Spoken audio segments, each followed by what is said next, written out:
Today is Monday, September 14th, 2020. Coming up on Roland Martin Unfiltered, COVID-19 vaccine trials are happening at Xavier and Dillard universities. We'll talk with the president of Dillard, who is participating, and why he is encouraging his HBCU students to do so. Fires continue to decimate the West Coast while Donald Trump continues to deny climate change. Galveston County, Texas, NAACP has released a Black Lives Matter manifesto to protect African Americans. The president will join us with the details. Federal Appeals Court in North Carolina is looking at a new law that requires photo IDs to vote. In Chicago, their census response is lagging way behind, especially in communities of color. And as we get closer to Election Day, we'll introduce you to black candidates in battleground states. Today, Jaime Harrison, who is running against Lindsey Graham in South Carolina for the United States Senate, will join us. Also joining us is Cori Bush, who recently defeated longtime Congressman William Clay in St. Louis. In Louisiana, a viral video shows a police officer's violent attack on a black teenager. And in Atlanta, a deputy is fired after another viral video shows him viciously attacking a black Lyft rider. And Andrew Gillum says he identifies as bisexual. In an exclusive interview with Tamron Hall, this comes months after he was found passed out in a Miami hotel room. Plus, a new spate of anti-Trump ads for you. Plus, the Minister of Wellness joins us for our Fit, Live, Win segment. Jam-packed show, and it's time to bring the funk on Roland Martin Unfiltered. Let's go. He's got it. Whatever the miss, he's on it. Whatever it is, he's got the scoop, the fact, the find. And when it breaks, he's right on time, and it's rolling. Best believe he's knowing. Putting it down from sports to news to politics. With entertainment just for kicks, he's rolling. It's on go, y'all. It's Roland Martin, yeah. Rolling with Roland now. He's funk, he's fresh, he's real, the best, you know he's Roland Martin now.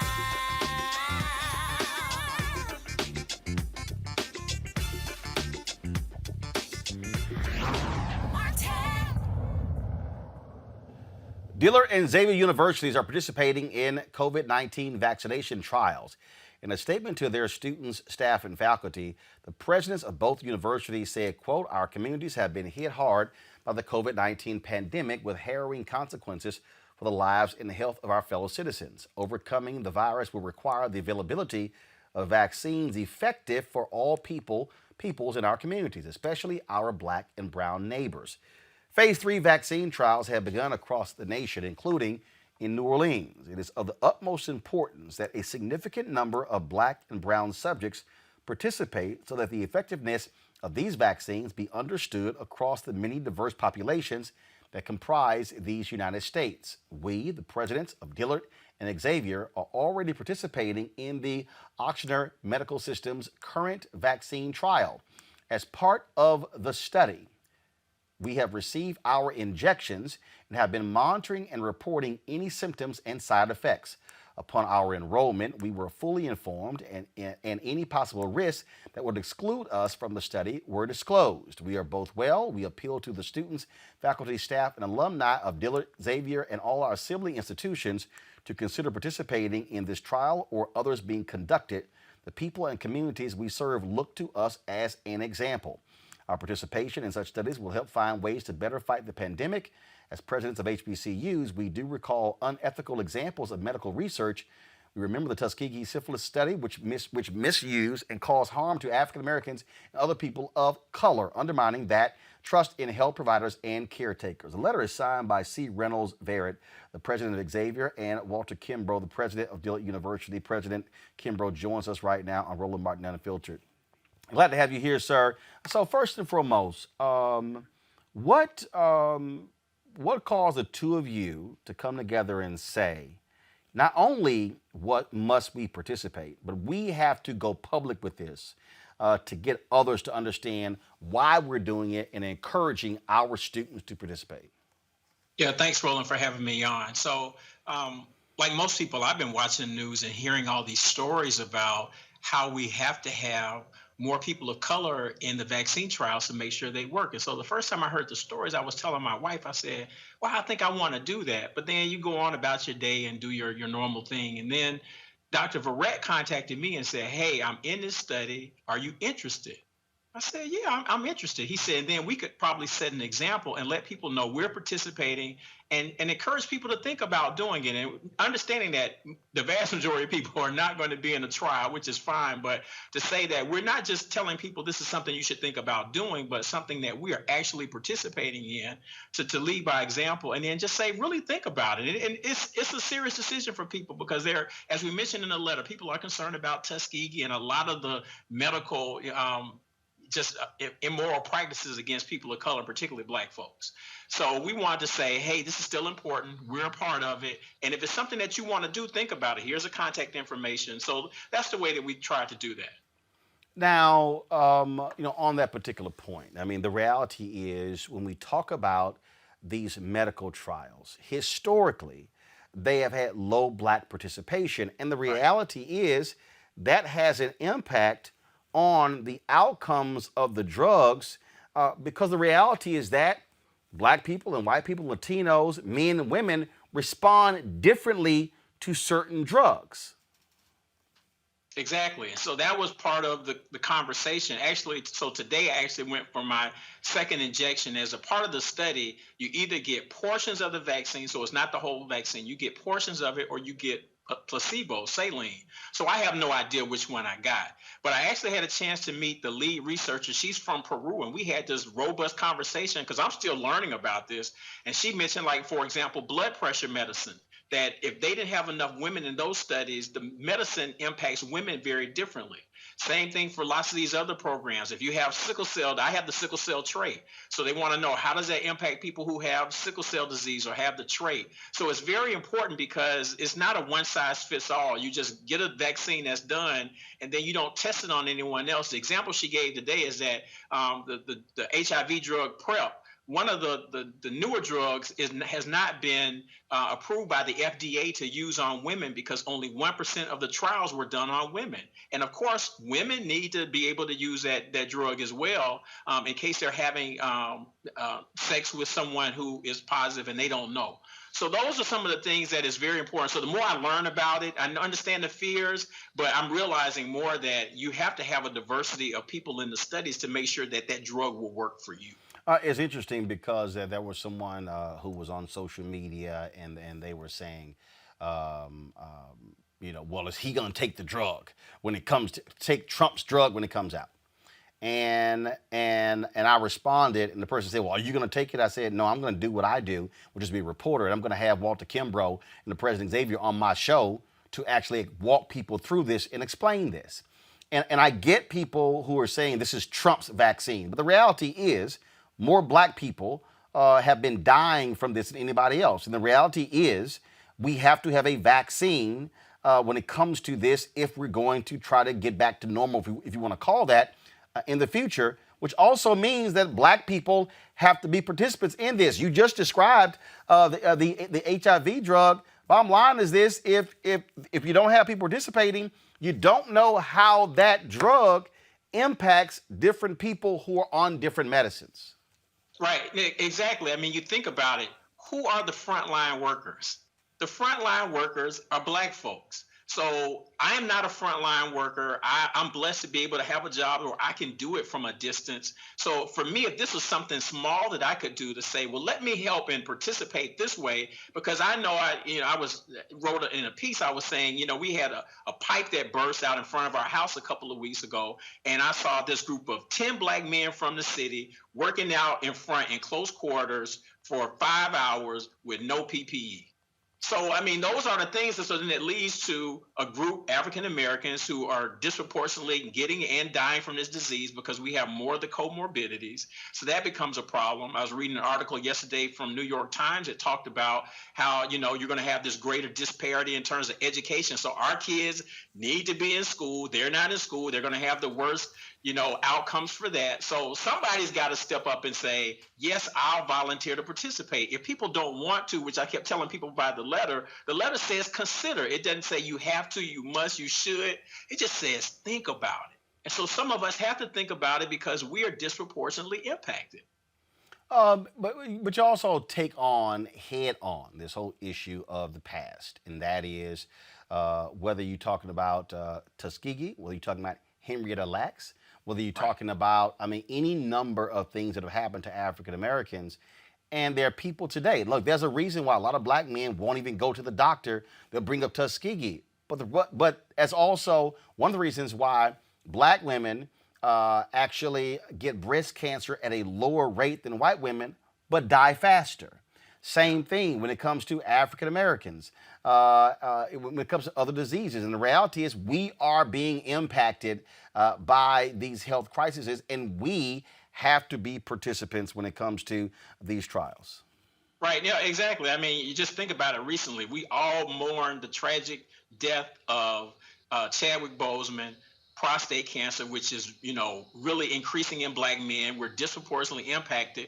But then if you read the studies when they're doing the oncology research, who's not participating in the studies? Black men. So, I mean, we understand all that. And I talked with the lead researcher today, and she says one of the outcomes of Tuskegee is that they really did increase the levels of controls for those kinds of studies, for those kinds of things that never happen again. And that's important. And that doesn't mean we aren't vigilant. We need to be vigilant to make sure that black folks aren't being mistreated as a part of these studies. But we still have to participate because there are diseases that impact us differently. Lupus impacts black women very differently. You can't help learn how to treat, lupus using just all white women. So it's the same kind of thing that we've got to, we understand that, but we have to move forward to address these issues that are killing us in real time. What has been the response from students, faculty, and staff? Have you had resistance? Have you had people who bring those things up and say you got to be crazy to participate? Yeah, some. I mean, but most of, particularly, folks on social media, you know how it is. Folks that don't know anything about you are just calling you everything but a child of God, saying you taking some money. They must think I'm, Falwell Jr. getting some money out of it. It's like, no, this is just something I thought I could do that would be helpful. And to be an example for people that this is something very important to do. I've heard from a couple of students who are thinking about participating, and I think that that's good. But, people sometimes think college presidents, you tell people to do something or you suggest they do something, they do it. And I wish I had that kind of magic, but I don't. So I think there's a level of ambivalence. But I think most of the, vitriol that I get from this has been from people outside of the community who don't know me. But it was simply one letter, we put it out, and then I go about and deal with all kind of other issues that are going on. It's not something we're harping on. But when I have a chance to do interviews like this, it is a chance to raise awareness. And as a university, we should be raising awareness and doing some education. So as long as we're having these conversations, whether people participate or not, it's fine. We need to have conversations like this because this won't be the only disease that we're going to have to be involved in trials. And there are diseases now that disproportionately impact black folks that we are not participating in. So hopefully that's going to be a good outcome. Have you also conveyed to NIH, National Institutes of Health, and others who are leading this? And this is also why part of the problem is that they also don't do advertising outreach to black media.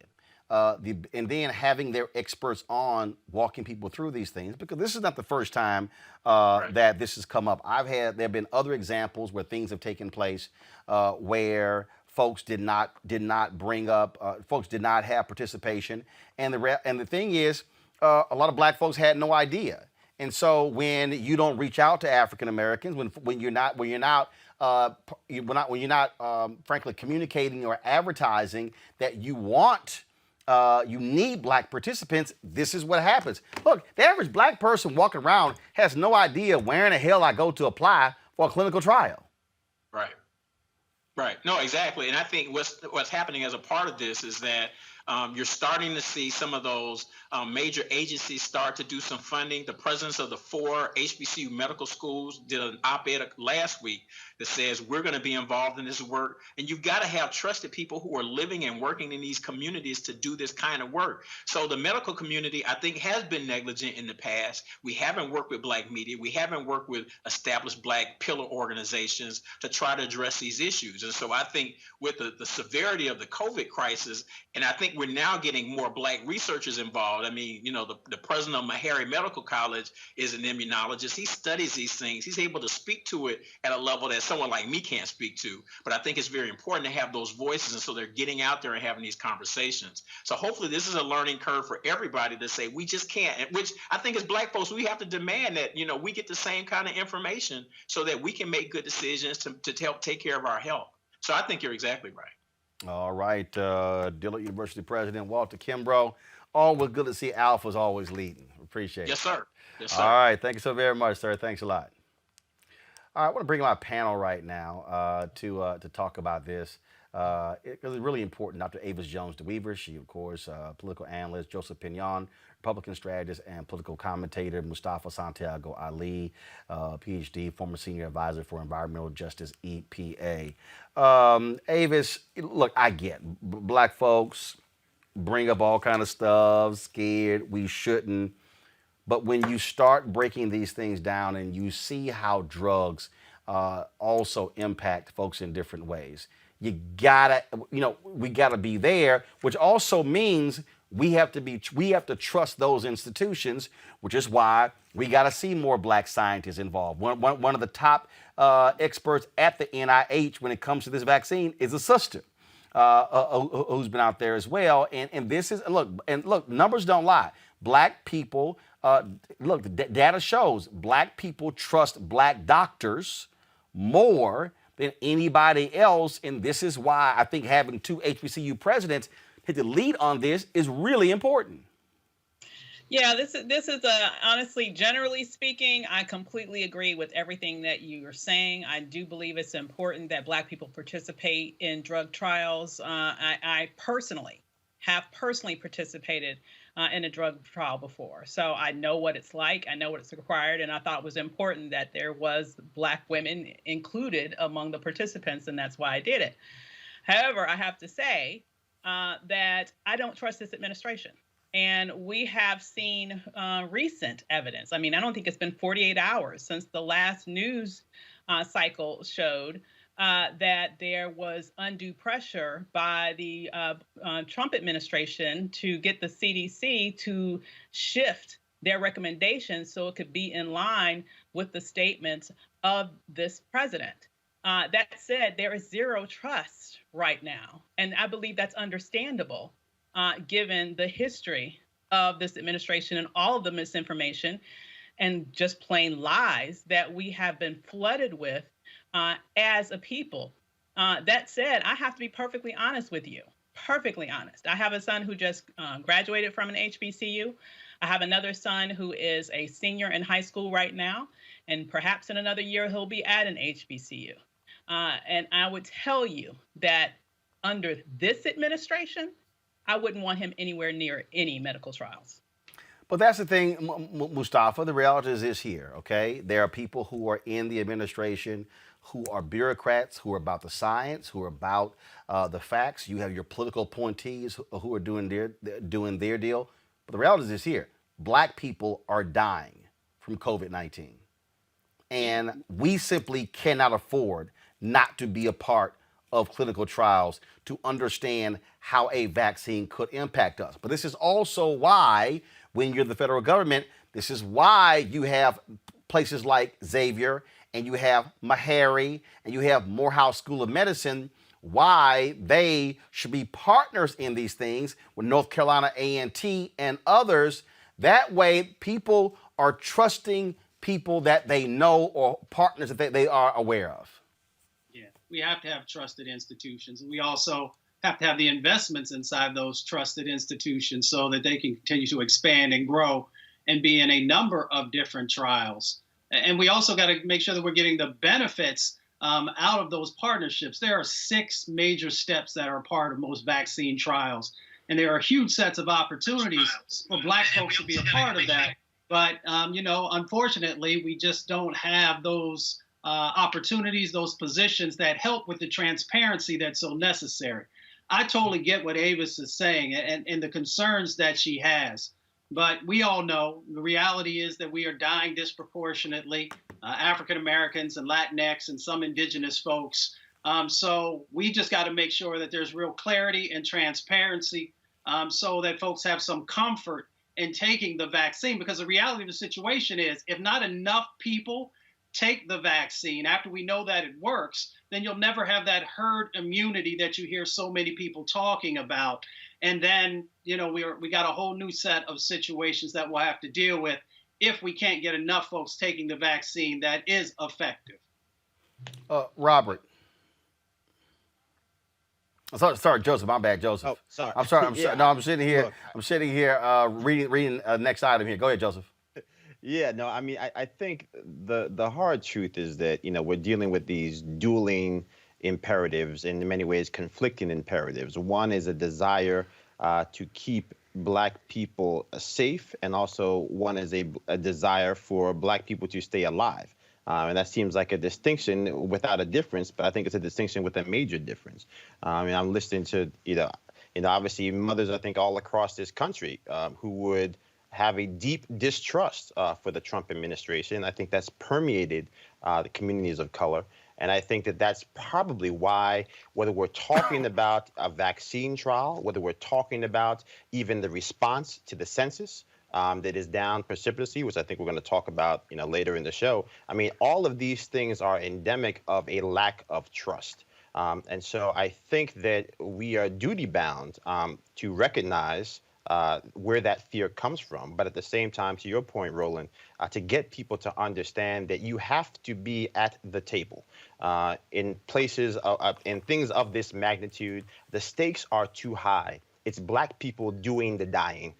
It's Black people in the communities that are underfunded. And that's why, as much as we might have apprehensions, there have to be people who are willing to walk into the places where we may be uncomfortable and get comfortable being uncomfortable. Well, again, I think one of the things that has to happen, and this is where I've said this before, and that is you have to have these governmental institutions to make sure that they are reaching out to Black media, which Black folks trust. Understand the federal government spends $5 billion a year on advertising across all of its different departments, and Black media gets less than 1% of that. Two, they have to be also communicating and sending out experts, African Americans, in these various agencies to be able to speak to folk who don't look like them. Mustafa, you and the EPA, it's real simple. If you want to talk about the environment, you better send some Black people to come talk to Black people about the environment, not some young white person who the Black folks don't identify with. I mean, it is what it is. You got to have a conversation with folks that resonates with them. And as you said, if you have somebody who looks like them, somebody who comes from their community, somebody who understands their experiences, then you can translate this important, sometimes technical and scientific information into a way that folks get it. And if you don't make those investments, you're sending a very clear message that these communities are not that valuable to your process. So we have to change that dynamic, and we have to make those investments or redirect those investments in a way that is going to benefit all of the communities and all of the various groups that are out there. Because the reality about this situation is, if you don't get this right with this vaccine, you will be dealing with this situation for years and years to come, and you will collapse the economy and a number of the other negative things that will come out of not getting a vaccine in place. Absolutely. So, folks, speaking of, I mentioned the environment. Let's talk about what's happening out in California. Just massive fires taking place all across the West Coast, not just in California, but also what is happening in the state of Washington and others. 35 people have died. Whole neighborhoods destroyed, and the West Coast covered in smoke, folks. Democratic-led states and Donald Trump have clashed over the role of climate change ahead of his visit today to California. Check this out. We broke a world record in the Death Valley, 130 degrees, but even in greater LA, 120 plus degrees. And we're seeing this warming trend make our summers warmer, but also our winters warmer as well. So I think one area of mutual agreement and priority is vegetation management. But I think we want to work with you to really recognize the changing climate and what it means to our forests, and actually work together with that science. That science is going to be key, because if we if we ignore that science and sort of put our head in the sand and think it's all about vegetation management, we're not going to succeed together protecting Californians. Okay, it'll start getting cooler. You just watch. I wish science agreed with you. Hey, well, I don't think science knows, actually. Tom? The sheer stupidity, folks. California, Oregon, and Washington State, they have seen historic wildfires that have burned faster and farther than ever before. Numerous studies in recent years have linked bigger wildfires in the U.S. to global warming from the burning of coal, oil, and gas. The Trump administration has blamed poor forest management for the flames. This, folks, to understand what this looked like, this was a drone video that was shot in San Francisco last week. I swear this was that Red Sun movie that Arnold Schwarzenegger was in. Watch this.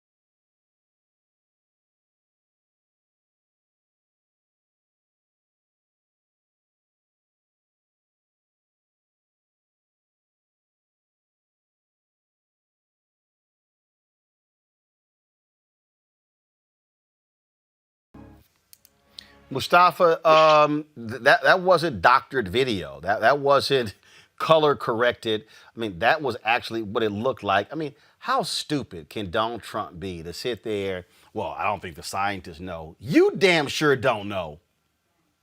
The scientists know for sure. The National Climate Assessment, the IPCC report, which are all some of the top scientists from around the world, have told us exactly what we are seeing now is what was going to happen. So Trump knows because he has that information. Trump's denial is costing people their lives.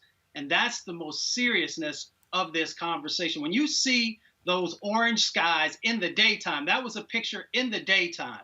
Right now on the West Coast, people have the worst air quality in our country in those cities than across the entire planet. In places like India and China and other places that really have very little enforcement happening around environmental laws and the things that are happening with climate change. So when he makes those statements, he's putting people's lives in danger.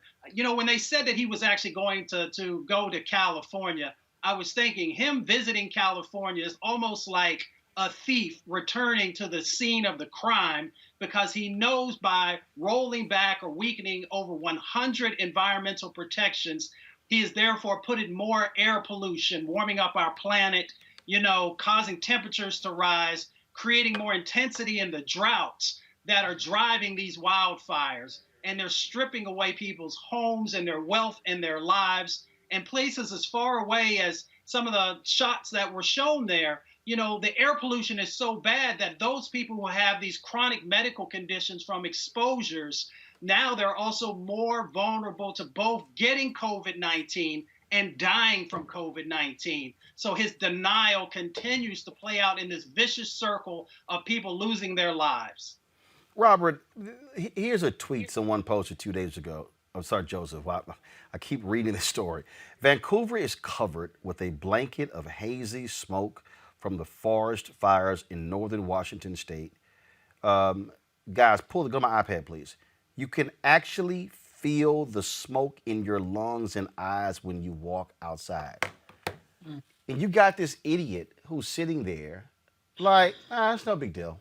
And then, it's going to get cooler.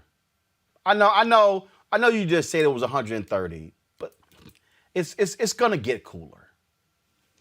Look, I think when we talk about the issue of climate change, I think President Trump and many of the old hands, the Republican Party, I call it the most bombastic iteration of our greatest hits of yesterday. And so I think when we approach the issue of climate change, I approach it mostly from a generational standpoint first, more so than the partisan standpoint. I think if you look at most of the data, most self-identified conservatives under the age of 40 believe that climate change is real and we need to do something about it.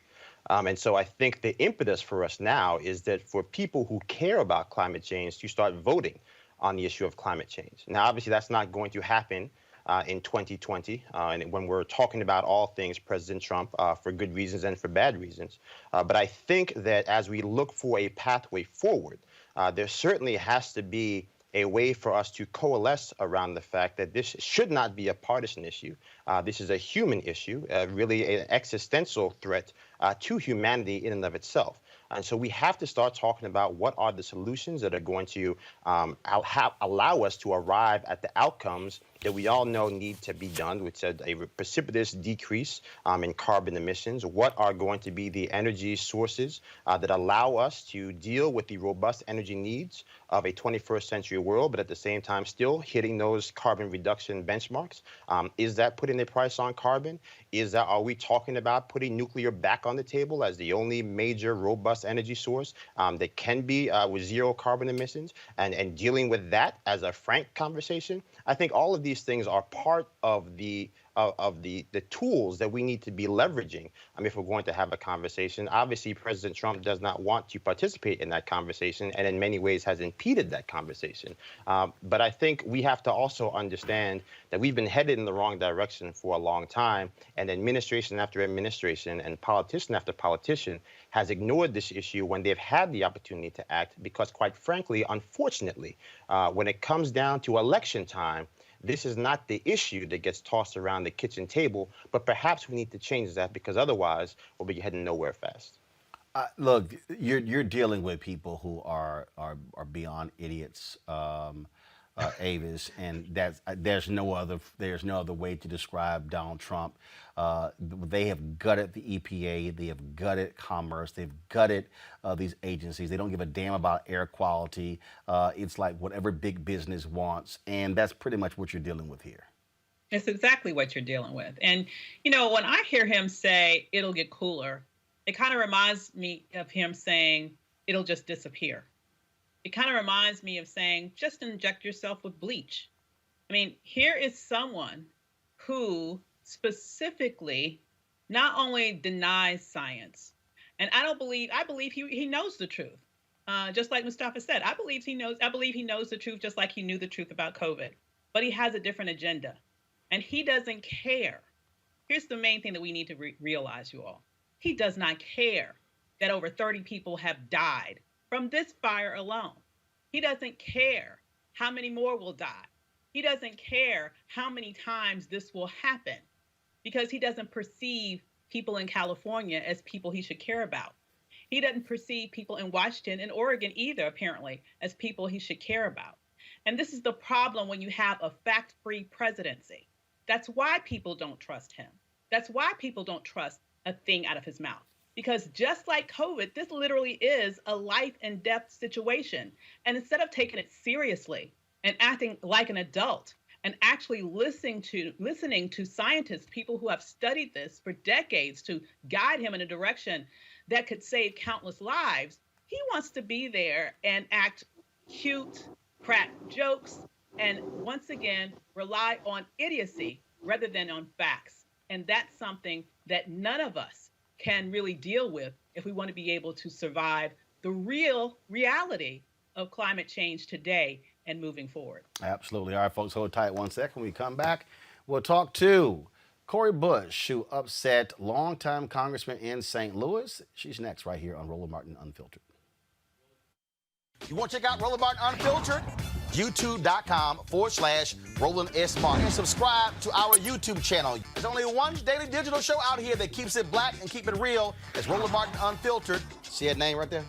Roland Martin Unfiltered. Like, share, and subscribe to our YouTube channel. That's YouTube.com/Roland S. Martin. And don't forget to turn on your notifications so when we go live, you'll know it. As our community comes together to support the fight against racial injustice, I want to take a second to talk about one thing we can do to ensure our voices are heard.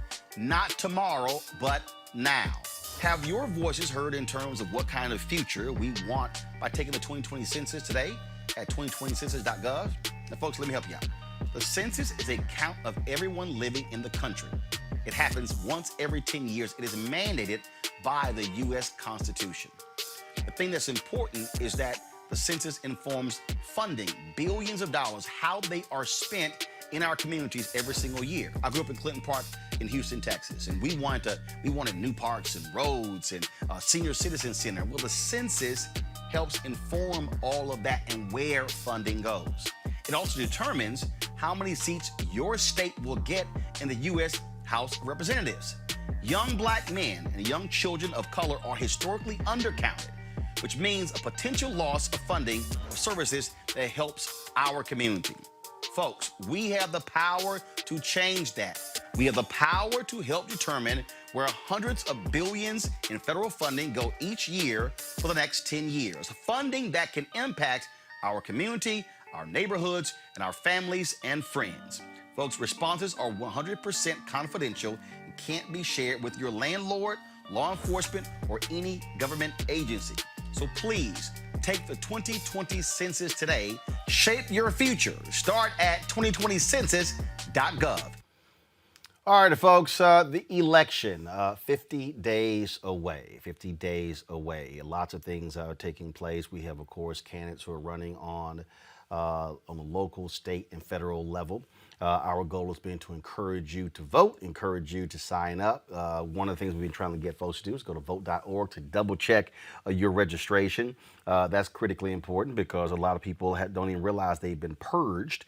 And so it's important for you to do so. In fact, it's 49 days. If you go there now, vote.org, you can double check your registration. You can also register to vote. You can also vote by mail. Don't forget, you also, of course, seeing early voting begin in places. I believe Pennsylvania begins today, and voting matters. When we say voting matters, my next guest, she certainly understands that. When she last ran against longtime St. Louis incumbent William Lacey Clay, she got beat by 20 points. Well, in the last primary this year, she upset him. She is a progressive activist and a leader in the protest movement for racial justice. The Clay family, of course, held that seat for more than 50 years. She now advances to the general election where, look, she's guaranteed to win the seat. So it's as simple as that. So you can pretty much call Cori Bush Congresswoman-elect from St. Louis. Glad to have you in Roland Unfiltered. How you doing? Oh, wonderful. Thank you for having me. Let's talk about this because the reality is this here. You lose by 20 points, you come back and win. That means that you had to do some work in between the last election and this election. And here we have Joe Biden out there who is trying to how to connect with Latino voters in Florida, how to increase his black vote turnout in Milwaukee, in Pennsylvania, in Michigan as well. What advice do you have for him, but also for other people who are looking to run, about putting in the work in order to get the turnout that you desire? Because that's the only way you win. You can have all the polls you want to, all the flashy television and radio campaigns, but it comes down to votes. Yes. And you know what? Between both of those races, I never left my community. I stayed in the community. I was the same Cori that I was when I was marching in the streets in Ferguson and across the St. Louis area and in other places. I was that same activist, that same advocate for my community, and I stayed out. That's what it's about, like being your authentic self. Oftentimes when we run for office, if we don't make it, then we go away. People go away. Why? Because you wanted to serve the community, so serve whether you have a title or not, And so we stayed out and we stayed active, and we continue to engage and build and continue to help build a coalition all across the area. And when it was time to run again, we already had people that were ready saying, hey, we want to support your run. And then not only that, we kept the connections we had nationally, because running on the federal level, it helps to have national support. So there was Senator Bernie Sanders ready to help us straight out the gate. And that's what we needed. But also we had to close the gap in some areas, because when you're a black person that runs on progressive values, people want to put you in this place of, oh, you're just like this white liberal puppet. That's not what it was. It was, I care that my people eat. I care that my people have safe housing and clean water. I care that they have health care. I'm a nurse. That's what I do. And so making sure that the voice that was out there. So we made sure that we were present in our communities, so that they would know that, yes, I'm an activist. Yes, I am an activist, but I'm also, just like you, I am the people I serve. And that obviously is important because you're connecting with the people. What would you say to the Biden-Harris campaign, who they're trying to get those numbers up? There was a 2.4% decrease among black folks in 2016 when Hillary Clinton ran against Donald Trump. What would your advice be to them? Do it differently. Do it differently. Don't use the same playbook that Hillary Clinton used. You know, some of those folks, some of those great knowledgeable strategists maybe they need a little bit of help. Maybe you got to do things a little differently, because people say that this is how you have to win. But we just saw that I didn't use that playbook and I won, you know, and so against a 52-year family dynasty, might I add. And so do it differently. So you got to reach out to the young people a different way. You have to reach out to the black community a different way. You have to, and actually go. Being present is important. So who are you talking to? Who are on those calls? You know, it's not people like me. Like, I don't know anybody in my community that's not a particular name or a title that has been on special calls or has been invited to those meetings. You know, reach regular folks. We are here and we show up to vote. But one thing that can happen, if you don't galvanize us, if you don't excite people to the polls right now, that's what it's about. We excited people to the polls. If you can't excite people to the polls,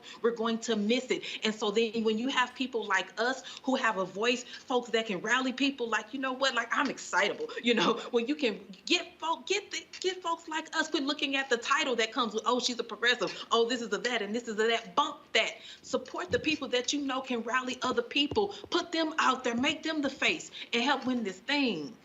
We got one chance. When we talk about the policies, there's sort of this constant back and forth from people who say, well, you have to either be super progressive or you got to be centrist. But one of the things that I keep explaining to people, that's also really based upon where you're running. Because let's just be honest, the campaign that you ran in your district is not the same campaign that Connor Lamb can run in Pennsylvania.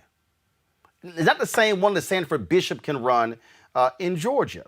And I think one of the things that I'm often explaining to people is that when you're looking at the map, I mean, you can have a message, but the question is, who are you reaching in that particular district? And I don't understand the folks who go through this battle who say, oh no, every Democrat can run like AOC. You can't if the place where you're running doesn't look like her district. Right. Yeah. No, you can't. You have to know. But part of that is just knowing your area and soaking in and being a part. Are you a part of the community or not? And even when we're talking about the presidency, are you a part of the people or not? And how far are you disconnected from them? And if you are disconnected from them, who are the people that you set around you? Because the people that you set around you then are the people that are the most connected to those communities. So true enough. But one thing I'll say is people said that, you know what, hey, a person like AOC with those same values cannot win in the Midwest. That type of person can't win in St. Louis. That was actually said in 2018. Well, what has happened? I actually did win. So I think that the other thing is, are we clear with our message and are we educating the people? Because back in 2016, when I first started talking about Medicare for all, people were like, oh, that's a unicorn. Oh, it doesn't make sense. Oh, she's a quack, you know. But then COVID-19 hit. Well, we kept pushing it and it made it to presidential debate stages. But then when COVID-19 hit, then people were able to see, oh, well, maybe what she's been talking about, what they've been talking about so long, maybe that there's something to that job status shouldn't be connected to health care. You know, so I think when we educate our people, when we help them to see that I'm trying to bring home your needs to you, and we talk to them in a very clear way, I think that's how we win, regardless of the area, because we all have similar issues. I've ran all over the state of Missouri, and I've been to rural areas, and I found out that we have some similarities, you know, and so run on those things that bring us together. You know, you can pinpoint the other things when you're there in those areas, but on a massive scale, talk about the things that matter to all of us. Everybody needs healthcare. Everybody needs clean water. Everybody needs, you know, housing. Everybody deserves, you know, like that's what we have to talk about. And everybody deserves economic security. How do we get there? And we can't get there by acting like Black lives don't matter. You know, we can't get there by closing our eyes to the fact that Black people are disproportionately murdered in this country and police and it's happening this way with impunity. And we have to prop up police, but then we treat the protesters that are only standing up And the only reason we stand up is because we're being murdered. If they weren't murdering us, if we weren't being killed, if death wasn't happening, which is final, if that wasn't happening, we wouldn't have to stand up. We could be at home, So, if we won't address those things, then, the people won't, the authenticity is not there. People aren't going to listen to the message. Obviously, to go to Congress to drive a progressive issue, saying it is one thing, doing it is another. What is your strategy when it comes to coalition building? Because the reality is you need the votes. You need 218 votes to get anything passed. What is your plan? What is your strategy there to do that very same thing? So one thing is going in already with, so it's not just me, I'm not alone. And there are other people that hopefully will be joining me coming up in November.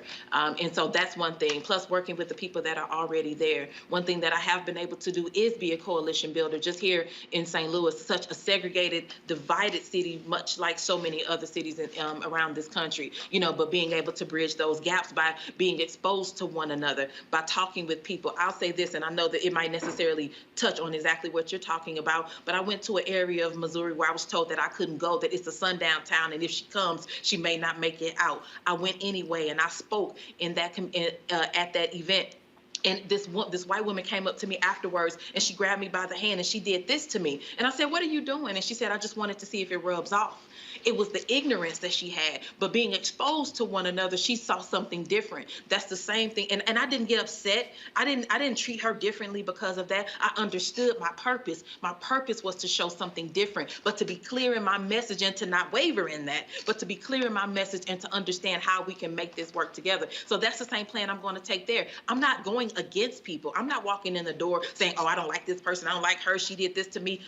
No, St. Louis deserves better than that. So I'm not doing that. I'm working with Congressman Lacy Clay. I'm going to work with him. He has knowledge that I can't get in 10 years, so I'm going to work with people they say that I can't, because we're going to find a common ground, because St. Louis deserves that. Questions from my panel. First, I'll start with Avis Jones-Weaver.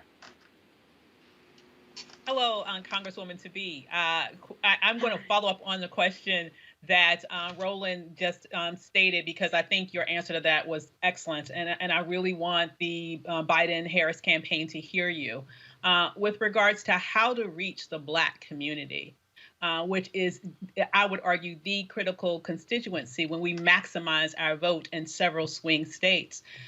What suggestions would you give, knowing the boundaries that people are under right now in terms of the pandemic? How would you suggest that they deploy surrogates like you or other sorts of strategies that they can use in order to energize and maximize the Black vote in November? So I am a huge fan of meeting people where they are, going to where they are. So you have to get people like us that's not afraid to go into, I'm not afraid to go into the roughest neighborhood in St. Louis at all, even at night. I'm not afraid, so you have to get people like that that are willing to go and talk into any neighborhood and talk with the people, but that'll go into any neighborhood and be themselves. And so that's what they should be looking for. People like us that already have connections in those communities, and then put me out on a tour. Send me on a tour of that community and say, "Hey, you got 18 stops in 2 days, and you're going to talk to all of these people. But you know what? In those 18 stops, even if I only talk to 10 people in every single one of those stops, those 10 people are going to tell 10 more, and are going to tell 10 more, and all of those areas will have heard the message." And not only that, we are all about live streaming. We are all about social media. So you take it to live stream. We have to use every tool in the toolbox, and right now there are many. And so that's what that I think is what's going to help get it out faster. And it's okay to be Black AF. And so do that. Let us be that. Don't try to whitewash us. Don't try to make us somebody else. Don't try to make us assimilate and compromise. Let us be us, because that's how the people gravitate to that. It's that power that they're looking for, one that looks like theirs. Mm-hmm. All right, next question, Joseph Pignon. Yes, well, thank you so much for joining us. Obviously, congratulations on your success you. thus far. We look to see much more from you. Talk to me a little bit about what you touched on a little earlier, speaking with Roland, about the actual ability to find common ground, to work together. I think we get lost in kind of the hyper-partisanship of the media and also what's happening right now in D.C., but I do believe that there is a way for us to find common ground. Particularly, you're talking about, obviously, Ferguson and St. Louis. There was a Justice Reform Act from Tim Scott. There is the obviously justice for there's the justice there's the Justice Reform Act that was proposed by Tim Scott. You also have the Justice for Breonna Taylor Act that was authored by Rand Paul. And so, talk to me a little bit about your approach on issues like that, on something like climate change, where we do have a bipartisan coalition already in Congress. How do you think that your approach to campaigning can then be brought to D.C. to try to get some of these individuals almost out of their own way, so that maybe we don't agree on the destination, but I think there's a lot of common ground in where we start to have solutions to these issues?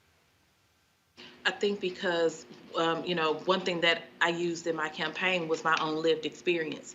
I always use that. And I think that if I go by, a letter is great. An email is great to help me figure out what my community needs. But when I have somebody that's in my face that's telling me this exact situation, you know what? You don't have to find out what really happened in Ferguson. You don't have to ask everybody else what policing looked like when I was somebody who was there. So you don't have to go by an article. You can talk to the person who was actually there and on the front lines for more than 400 days. That's how we do it, because I'm going to go in not looking at you like you've done something wrong with me, looking at you like you may not know what I know. And so let me help you. Let me tell you this.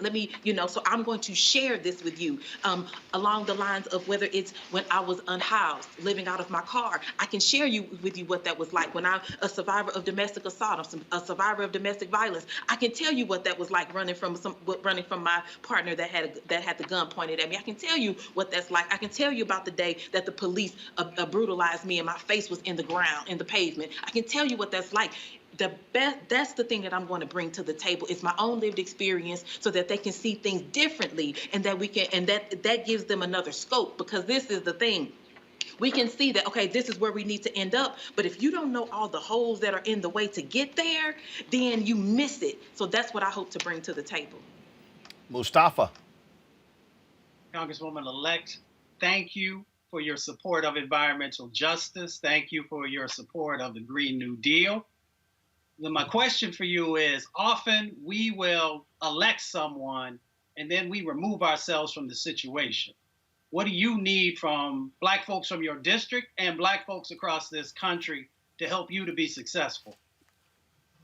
I need you to stay with me, because I'm going to take all of this that I've learned, gained, all of this pain that I have walked through, that I can't forget, that's right in front of my face. I'm going to take that and I'm going to use that when I walk in those halls. And so what I need my community to do is stand with me, because it won't be easy, because I'm not going to allow myself to change. And I can't, because the reason why I want to go to this seat is because I'm that person that wishes that something was different. I wish somebody would have changed it to where college was free, and so I didn't have all of the debt and trying to raise children alone, without help. I wish somebody would have done that. And so I'm going to remember that. So when I do and push the hard things, I need my community to stand with me and say, yes, we got you, sis. Like the movement for Black Lives, they came to me and said, look, we got you, sis. When you push it, when you push the Breathe Act, when you push all of these things, we are with you. That's what I need, because the right wing is coming for me. Look at what they did at the RNC. They did a whole, what was that whole thing about? But because they're going to come at me, I need y'all. All right, then. I got one final question, and that is, what the hell is your Skype connection? It damn near as clean as a satellite. So, because I just posted something. I said, all the rest of y'all politicians who have these crappy Skype deals, my goodness. Y'all got the lighting right, the background right? Because my media director, Craig Phelps, is amazing and has all the stuff. I don't even know what this stuff is. It's an F500 something, and I don't know. I don't know. It's great. Whatever it is. You should see the lights. And this is my campaign office. No, y'all, people, I'm not joking, seriously. We do all our interviews by Skype. I was sitting there going, I should have texted the control room. I said, is she on Skype? Is she using this app we have? Is it FaceTime? I said, this is a clean ass Skype. And then y'all must got some really good internet because it didn't break down or whatever. I'm just saying. I'm saying it's clean. So you might want to give some pointers to your future colleagues when you get to D.C. because trust me, we've had some crappy looks from some of those folks who done the show. And so, yeah, you want to make sure to bring this team with you when you come to D.C. We're trying to do it different, so this is the start. No, well, I can tell you, it looks good. Cori Bush, I appreciate it. We look forward to having you back on the show in the future. Thank you. All right, thanks a lot. All right, folks, got to go to a break. When we come back, we're going to have more Roland Martin Unfiltered, break down some of these new anti-Trump ads. The Joe Biden campaign, they've dropped a new ad that targets black voters, especially black male voters. Also, the Galveston NAACP, they dropped their Black Lives Matter manifesto. So lots of stuff we got to talk about. That's next on Roland Martin Unfiltered. As our community comes together to support the fight against racial injustice, I want to take a second to talk about one thing we can do to ensure our voices are heard. Not tomorrow, but now. Have your voices heard in terms of what kind of future we want by taking the 2020 census today at 2020census.gov? Now, folks, let me help you out. The census is a count of everyone living in the country. It happens once every 10 years. It is mandated by the U.S. Constitution. The thing that's important is that the census informs funding, billions of dollars, how they are spent in our communities every single year. I grew up in Clinton Park in Houston, Texas, and we wanted new parks and roads and a senior citizen center. Well, the census helps inform all of that and where funding goes. It also determines how many seats your state will get in the U.S. House of Representatives. Young black men and young children of color are historically undercounted, which means a potential loss of funding of services that helps our community. Folks, we have the power to change that. We have the power to help determine where hundreds of billions in federal funding go each year for the next 10 years. Funding that can impact our community, our neighborhoods, and our families and friends. Folks, responses are 100% confidential and can't be shared with your landlord, law enforcement, or any government agency. So please, take the 2020 census today. Shape your future. Start at 2020census.gov. What's up? This is Aldous Hodge, and you're watching Roland Martin Unfiltered. Hey, everybody, it's your girl, Sherry Shepherd, and you're watching Roland Martin Unfiltered. Hey, Roland. There's Tim Story, director of Shad. You're watching Roland Martin Unfiltered. What up, y'all? This is Method Man, Mighty Wu-Tang Clan. You watching Uncle Roland Martin, and the show is Unfiltered. Make sure y'all tune in. Laura Ingram, you suck. NAACP chapter in Texas has produced a Black Lives Matter manifesto that attempts to create policies and procedures that include protections of African American people. The manifesto focuses on the areas of education, housing, business, social justice, and mental health, among others.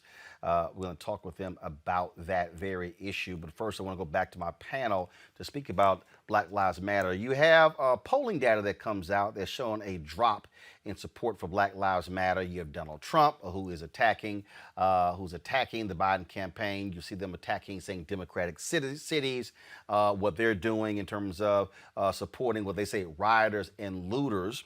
The question for you, Joseph, from your perspective, being a Republican, do you think Democrats are going to have a problem here in that these attacks appealing to, let's be clear, white, rural, or suburban voters, portraying these cities as on fire, and then that's led to this 13-point drop in support for Black Lives Matter, where it was earlier after the death of George Floyd to where it is now, from 61% down to 48%. Look, this is nothing new. I mean, we can talk about the approval ratings for Dr. King while he was alive. We can talk about the approval ratings for Malcolm X while he was alive. And yes, when we're dealing with nationwide upheaval, where we've got fires burning from Minneapolis to Kenosha, that is going to have an impact on perception. And it's easy for us to talk about the fact that, over 90% of the protests were peaceful, but that still does leave a tremendous amount of damage in the wake. We've got over millions of dollars in damage to police vehicles in New York City. All of those things do have an impact, and it becomes very difficult for your average person who already feels as if they're out of their depth on something like Black Lives Matter to connect the thread, to understand how the pain and suffering of something like happened to George Floyd, or something that happened to Ahmaud Arbery, is connected to the looting that we see. And so I think it's our job, I think those of us who have the opportunity to be in media, to try to get people to stay focused, to do what I try to do, at least as a Republican, to get people to separate the difference between people in the streets trying to proclaim Black lives and Black Lives Matter, Inc. I think that if there was a fatal flaw in the movement, it's the fact that there was some hyper-partisanship built into the infrastructure that came out of Black Lives Matter. But as I've told people many times, if we are a party of people that understands that the Constitution is a safeguard for my Second Amendment rights and not the NRA, that we should also be able to understand that Black Lives Matter, Inc. is the outgrowth of Black people taking to the streets spontaneously to try to proclaim their right to live, to their right to liberty, their right to justice. And so I think if we can focus on that message, that will maybe staunch some of the bleeding that we see towards people who intuitively understood the aftermath of George Floyd, now no longer feeling as if they can stand shoulder to shoulder in the fight for equality and justice. Let's go to Avis, your thoughts about that in terms of, again, the impact on this campaign. Obviously, you have Trump Republicans constantly saying that Joe Biden must denounce protesters, denounce looting, denounce rioting, things along those lines. Right. So what's happened here is that the Trump campaign has used this as a battering ram to stoke white fear. Who couldn't see that coming, right? We should know that would happen. But how to deal with that, though, is that there needs to be a response. And I think the response need not only be from Biden, it needs to be from some leadership within BLM. And I know you might say that's an oxymoron to talk about leadership in an organization that's famously without quote unquote leaders. But the reality is we've seen the studies and we know that there are outside interests who have infiltrated Black Lives Matter's protest, I believe, specifically to undermine the effectiveness of that particular movement. We know that you have this administration hammering on it every day, villainizing it every day with the hopes of using it as a political tool. And just plain understanding of communications, of messaging, of politics would let you know that the more that you let these charges go unanswered and the more that you let the fact that other people are using your movement as a cloak for their own nefarious ends without having any sort of retort to that, the greater likelihood it is that support for that movement will fall. It was completely predictable. So I'm hoping that we will see some sort of retort. This particular move, political as it may be, as we've seen, is effective. And it's my concern that it's going to continue to be effective as we move even closer to the election. What about that, Mustafa? Because I've heard other people say the exact same thing, but the reality is the way Black Lives Matter is structured. We had Patrice Cullors on the show.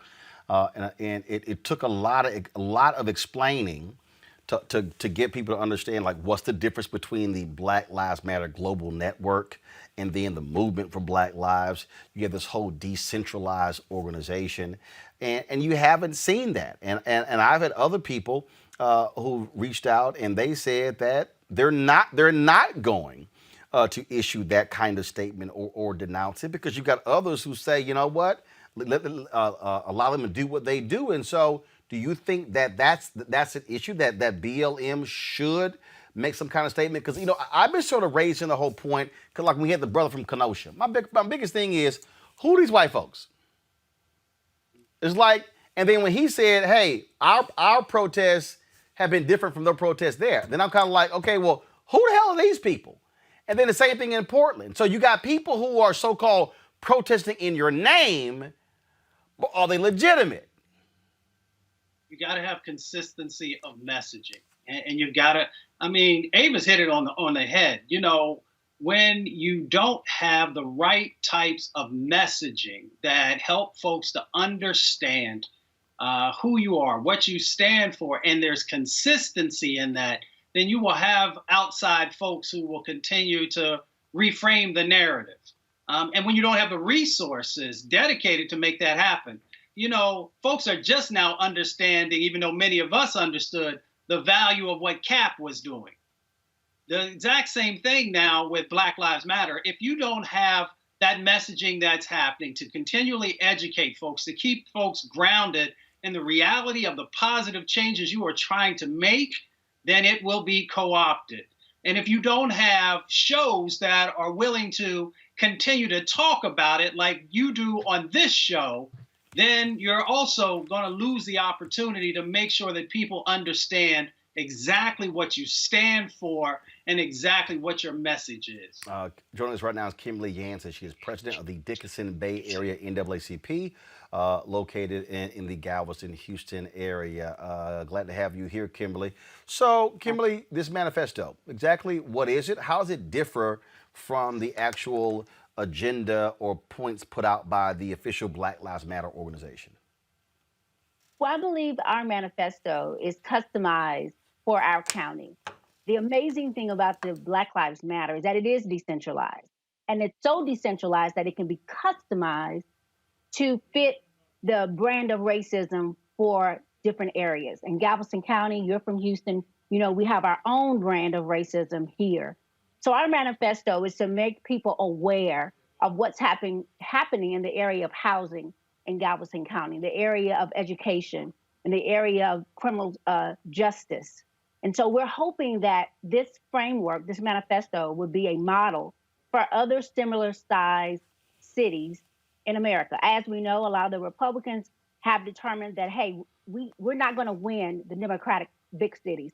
So our strategy is to go after those smaller cities, those smaller counties, and flip them red. And they've been very effective in doing that. So what we're trying to do is show other counties. Our county has about 450,000 people in it. We're right outside of Houston. So we're trying to give a framework and to make people aware of what we're dealing with. I am excited about the Black Lives Matter. Even I'm a part of the NAACP. And let's just be frank, the Black Lives Matter movement is facing some of the same critiques that the NAACP faced in 1909, where other people tried to grab the narrative.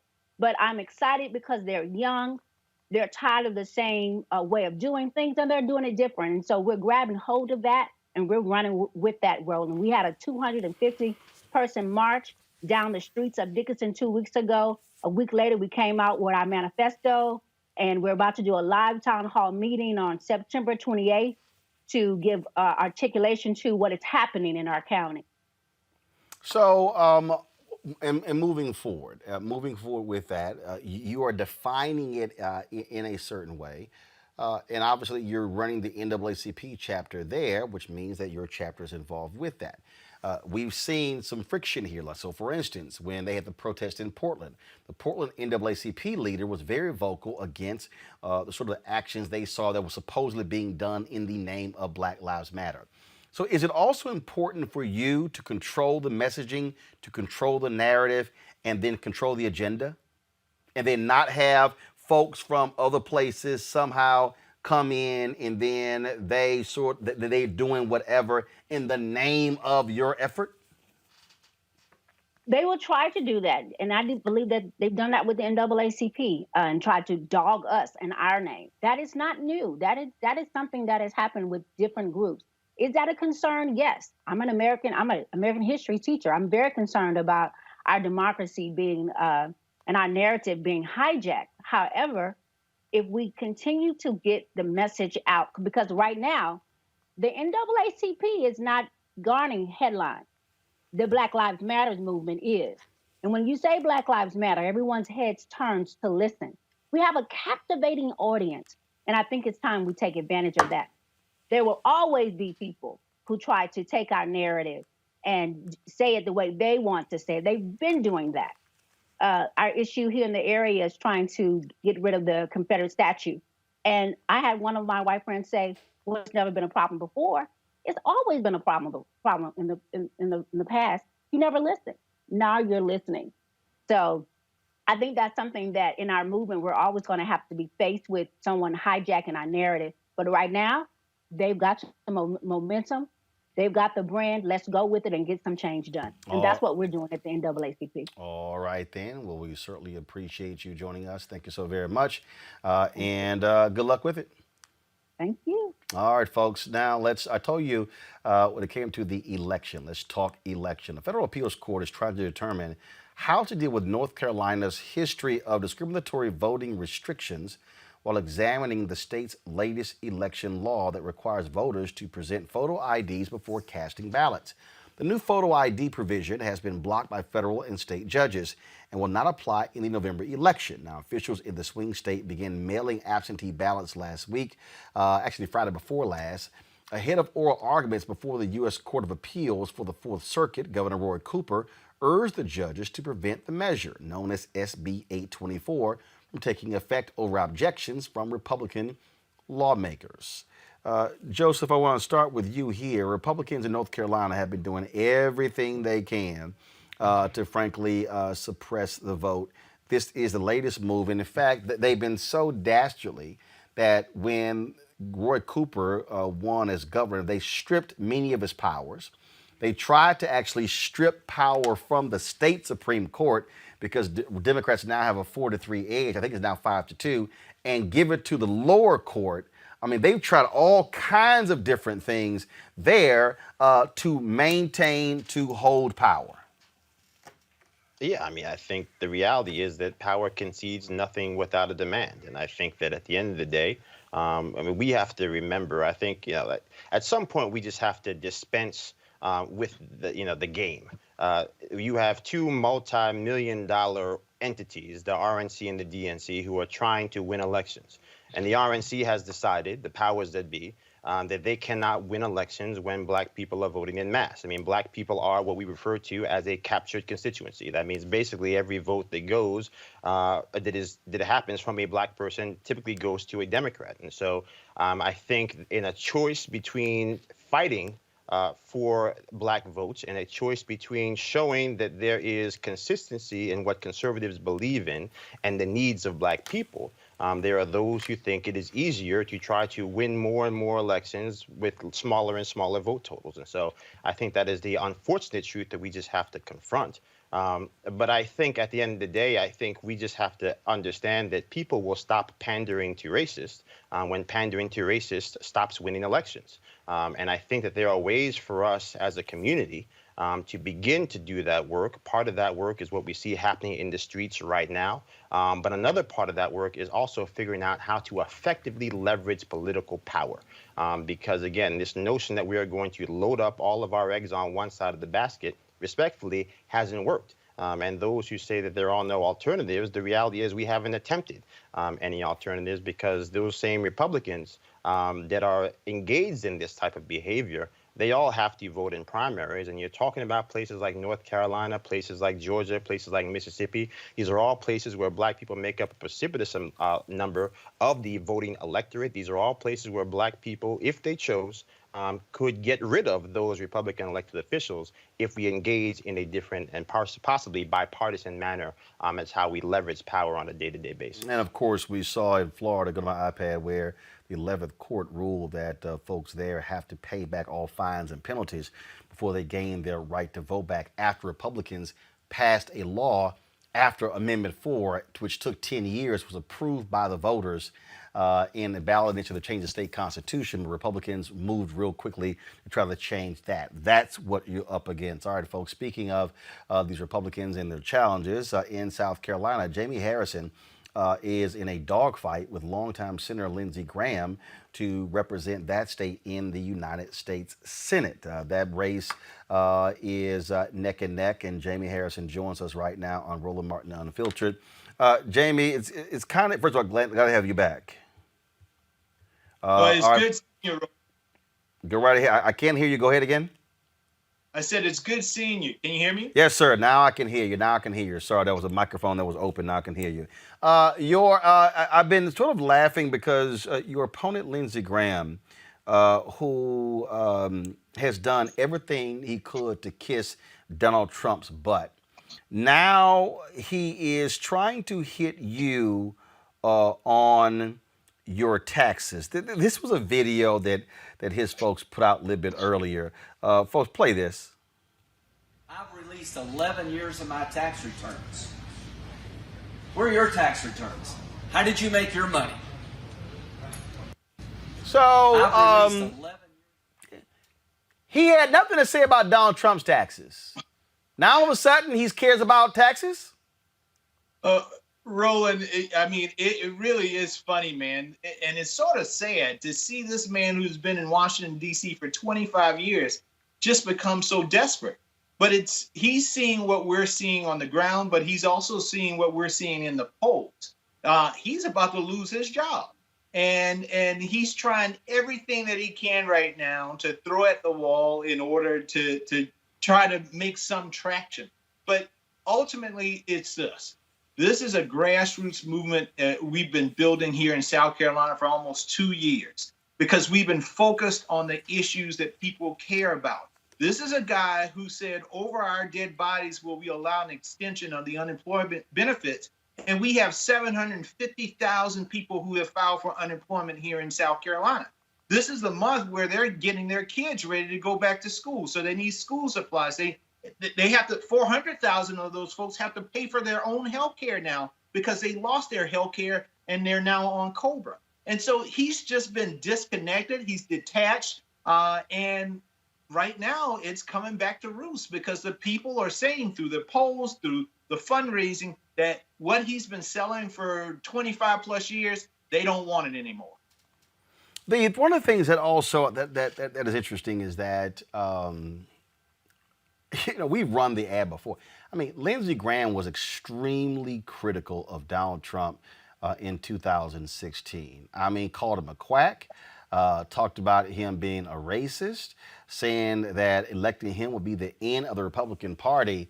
But I don't know of anybody else who has sold their soul to Donald Trump as much as Lindsey Graham. Well, it's shameful. It really is, because in the end of the day, the people in South Carolina want somebody with a backbone, somebody with a spine who could stand up and do what's right. And we can't count on Lindsey Graham. And many of us are disappointed. And it's partly, Roland, because we had some respect for Lindsey Graham. When John McCain was alive, we thought Lindsey Graham was one of those type of people that even though if we didn't agree with him all the time, that at the end of the day, he would do what's in the best interest of the state and the nation and would rise above the political fray. But what we see that this guy is a con artist. All he wants is political power, and he will say and do anything in order to get it. You talked about the issues that matter. What do you think this race is going to come down to in South Carolina? Is it going to come down to health care? Is it going to come down to the economy? Is it going to come down to education? What are you emphasizing to get folks to support you over the incumbent? All of the above. And what I just did, Roland, was about 2 weeks ago, almost 3 weeks ago, I rolled out my HOPE agenda for rural communities in South Carolina.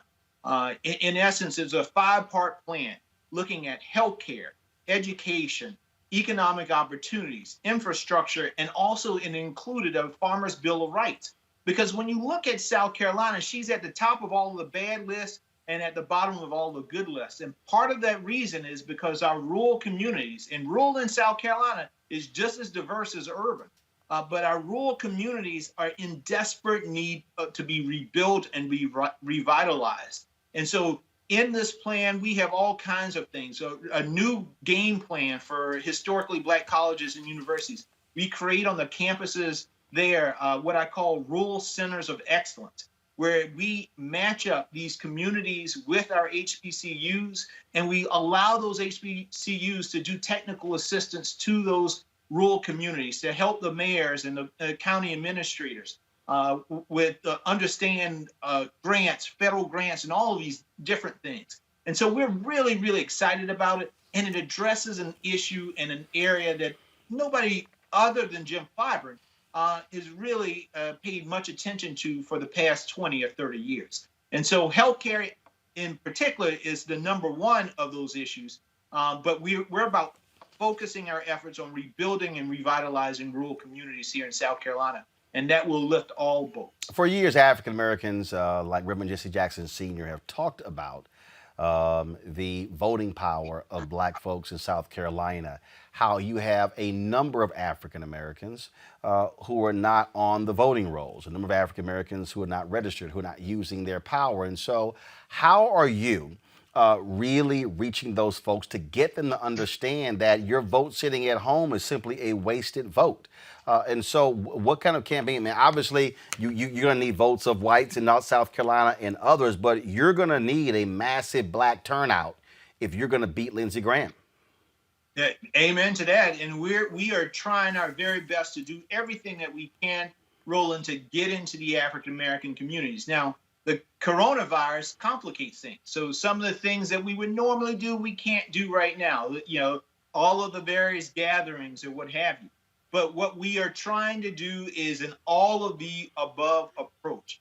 We're focusing on voter registration like a laser. Right now, for the first time ever, we now have over 1 million people of color, and the vast majority of that, probably about 95% of that, African Americans. And they're for the first time over 1 million people of color that are registered to vote here in South Carolina. We still have large pockets, though, of unregistered black voters. And we've been working with civic organizations, Greek organizations, the churches and all to make sure that we are reaching out to get those folks registered. We still have about 2.5, 3 weeks to get that registration up. And we're going to do everything that we can. We're on black radio. We've saturated that. We've saturated the black newspapers, working with barbershops and beauticians, with the Greek organizations. We have an adoptive precinct program where we are partnering with civic organizations to get out into their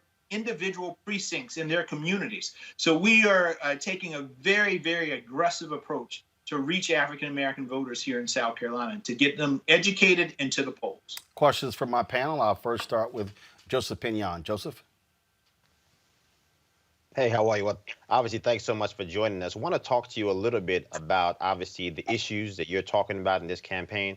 I think, obviously, we have a political divide on some of these issues when we start talking about how do we provide health care for all people, whether that is through something like universal Medicare for all, or whether that's talking about leveraging free markets, talking about allowing people to buy health insurance across state lines. As you travel around South Carolina, obviously a very red state, you know, what is the pushback that you're getting, and how do you try to bridge that partisan divide on issues like healthcare, on issues like justice, where I do think we do have the ability in D.C. and I think across this nation to bring people together around issues that we've been previously divided on?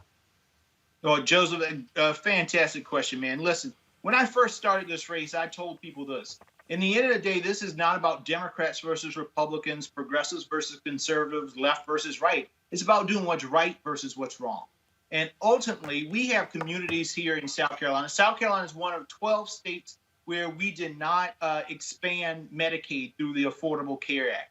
And as a result, there are about 250,000 people in this state right now who don't have health care, but if they lived in 38 other states, they would.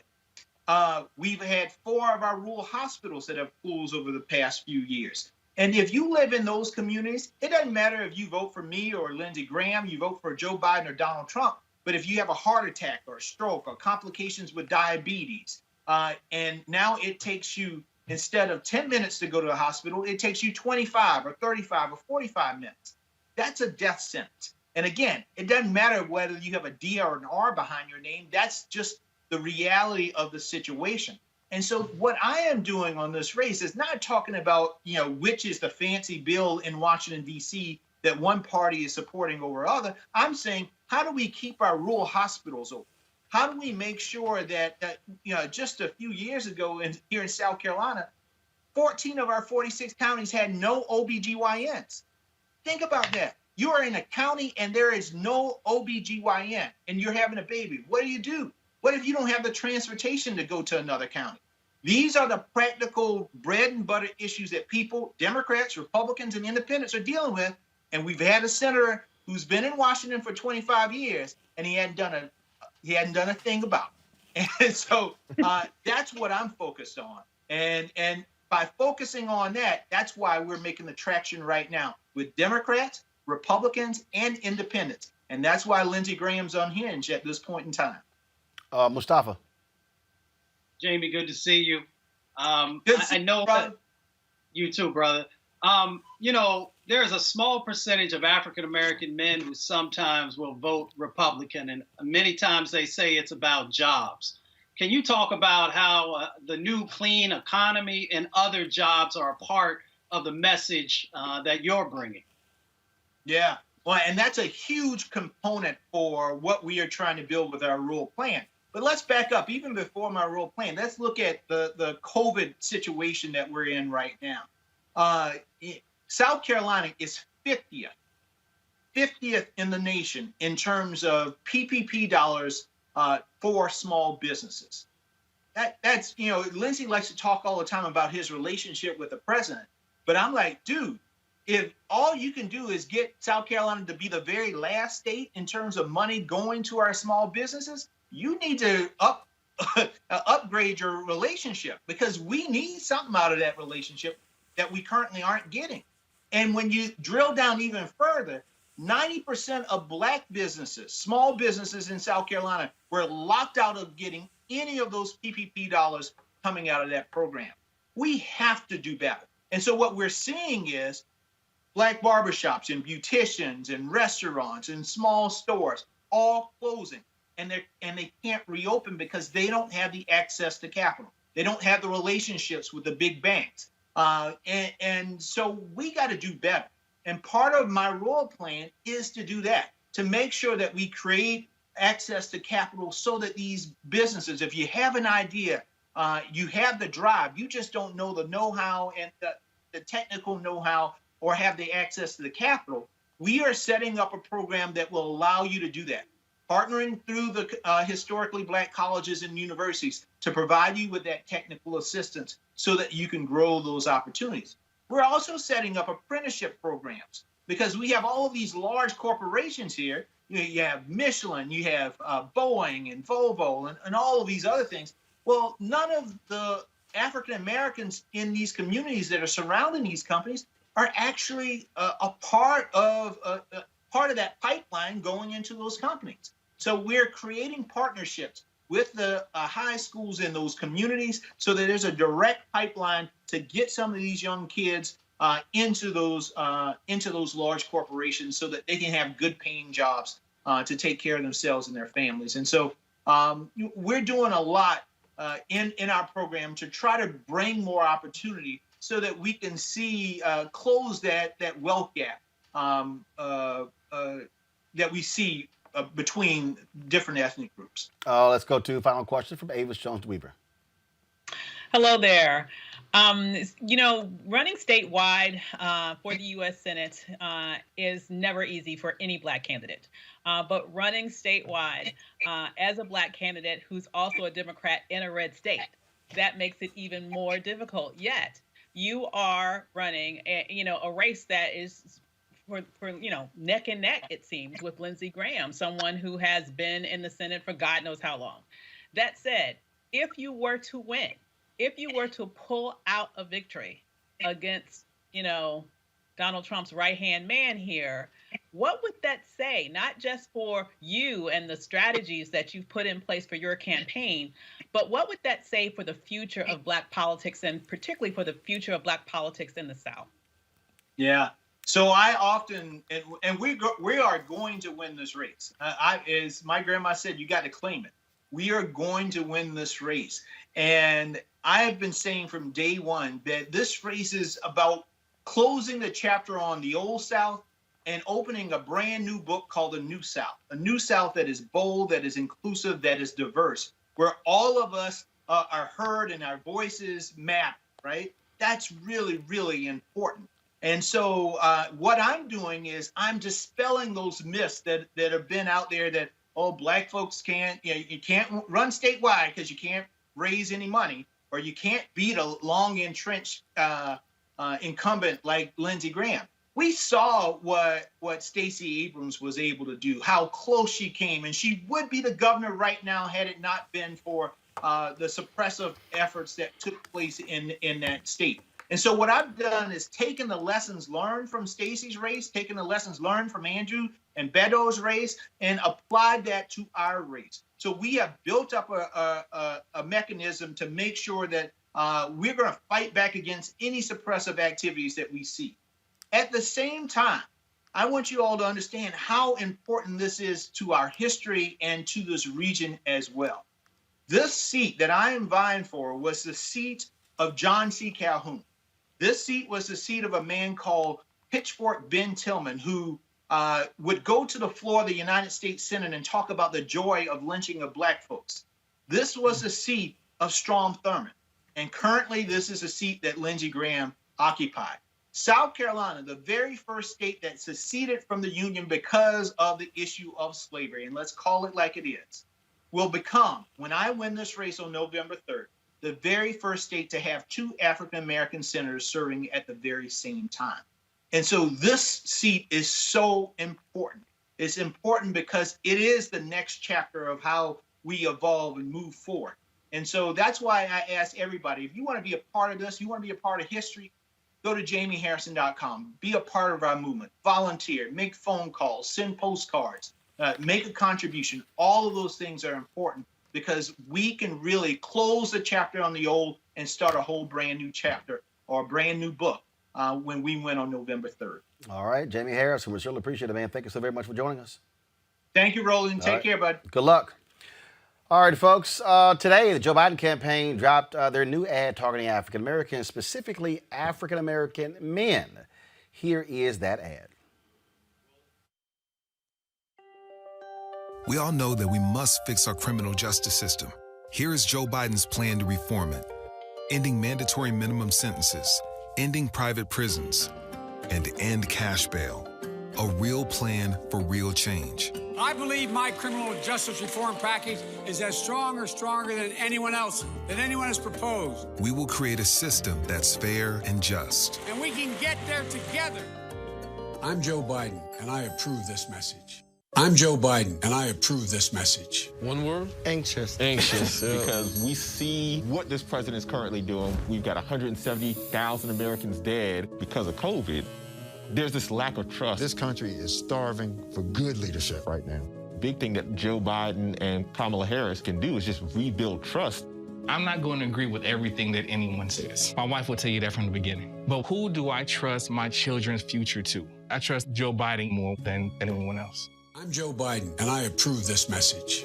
But they've got the experience. I'm still in shock 3 or 4 years later that we're in this position now. November can't come fast enough because there are families that need help now. There is no good reason, if you are able to vote, not to vote. We need to, right? We need to have individuals that are in office like Joe Biden and Kamala Harris. Good governance makes a difference. To the thousands who did not vote, we need you to show up for our future and for our country. That's right. You cannot sit on the sidelines. You got to get in the game. I'm Joe Biden, and I approve this message. But they've got the experience. I'm still in shock 3 or 4 years later that we're in this position now. Our democracy is at a pivotal point. From the top, we don't trust our government. We see the trouble we're in economically. We've got 170,000 Americans dead, and yet this president will do anything he can to make it seem like things are better than they are. I did more for the Black community than anybody with the possible exception of Abraham Lincoln. It's our responsibility. If we don't lead that effort to make things better, we can't ask other people to do it. There is no good reason not to vote. Right, we need to have individuals that are in office like Joe Biden and Kamala Harris. They are our best shot to take us forward. And that's what makes me incredibly hopeful, but we really do have to work for this thing. To the thousands who did not vote, we need you to show up for our future and for our country.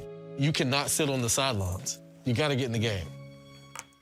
Let's go to our panel here. Mustafa, what do you make of those particular ads? I think they're effective because they're talking about real world issues that people care about. And they also have been shot in locations where most folks spend, a considerable amount of time. It really resonated with me when the brother was saying that, he actually would trust his child's future in the hands of Joe Biden. So that says a lot because, brothers and sisters, love their children. And for someone to say that they would actually trust an individual with that child's future, that says a lot. Avis, obviously Joe Biden and Democrats are looking at numbers. There was a 9-point gap between black men and black women when Obama ran against Romney in 2012. That went to a 13-point gap in 2016 with Trump and Clinton. The White House, they actually believe they can get as much as 20% of black men voting for them in this election. Democrats have spent a lot of time talking about the power of black women voters. I've heard black men who said that they felt that they were being ignored by the Democratic Party. And Trump, you saw all the black men who were speaking at the Republican National Convention. That's who they're trying to reach. Absolutely. That is, I would argue, the swing vote within the black vote. And what impressed me most was that this just wasn't one token ad. You ran several ads back to back, and all specifically targeting this very important constituency. The one that I personally liked the best was the one that laid out a piece of Biden's criminal justice plan. One of the things that frustrates me the most from hearing a lot of rappers talk about we need a certain agenda, and a lot of the things on the certain agenda that they are threatening to hold the black vote hostage for are actually already on the Biden agenda. It really shows you the degree to which most people don't even know what's on the Biden's agenda, particularly as it relates to the black community. And so I was very happy to see that they are beginning to specifically articulate some of their policy choices, because that is what people need to hear. I think you can definitely encourage and talk to people about the importance of voting all day long, and you certainly should. But people are very practical and want to hear the bread and butter issues and how their lives will be changed once you get in office. And you can only start to really unravel that with a great deal of depth when you speak specifically about how your policy stances contrast with what's happening right now. And I think they were going definitely in the right direction with that particular ad. And I hope they produce others that address other issues that are particularly important to the black community as well. Samuel Jackson is getting involved in this election as well. He is pushing folks to go to headcount.org to check their voter registration and register to vote. He also has a special tutorial there. I'm going to see it. Play it in just 1 second here. Sam is hilarious with his videos. But again, you're seeing an increasing number of people out here who are really pushing this whole idea of getting out to vote. And not only that, he shared this here. He wants 2,500 people. He said, if 2,500 of you click a voting action below to make sure you're good to vote, I will teach you to swear in 15 different languages. So watch this video. Watch this video here from Samuel L. Jackson. Listen up. If 2,500 of you head to my head count link to make sure you're hashtag good to vote, I will teach you to swear in 15 different languages. Listen up. If 2,500 of you head to my head count link to make sure you got to do what you got to do. You got to do what you got to do, Joseph. I think, to me, the one thing that I think will come out of 2020, irrespective of the outcome, is that I think there's a new generation of people of color who finally realize that they got to get off the couch and get in the game. And I think that we've seen that across the generations. I think we're seeing that in the various subsets of demographic groups, specifically to the ads that were put out by Joe Biden. I think that there are obviously some good things. It's good to see that they're actually targeting black voters, but I think in some ways they might have played it a little bit too safe, or perhaps directly into the hands of President Trump. I think that obviously those ads are trying to shore up the base. But if you're talking about the swing constituency within black people, that being black males, we didn't really see much talking about jobs and the African Americans that had jobs underneath President Trump, the increase in actual wages underneath President Trump, whether people want to dispute those or not. We didn't have anything really addressing the fact that obviously, yes, President Trump did pass the First Step Act, and the likely comeback from Republican strategists all of tomorrow will be that if Joe Biden cared so much about justice reform, he had 40 years to do something. And so, I think those are going to be the type of counter punches that we see. I think overall, it will be up to most Black people to decide for themselves who they think is going to have the policies that are best for them moving forward. I think the overwhelming majority of Black people have already decided that that person is Joe Biden. And so I think if we're talking about getting that remaining constituency to make a choice, I think there are potentially some holes there in the argument that the RNC and President Trump's administration are going to seek to exploit. Well, there are some, of course, constant ads against Donald Trump. Here are some of those right here.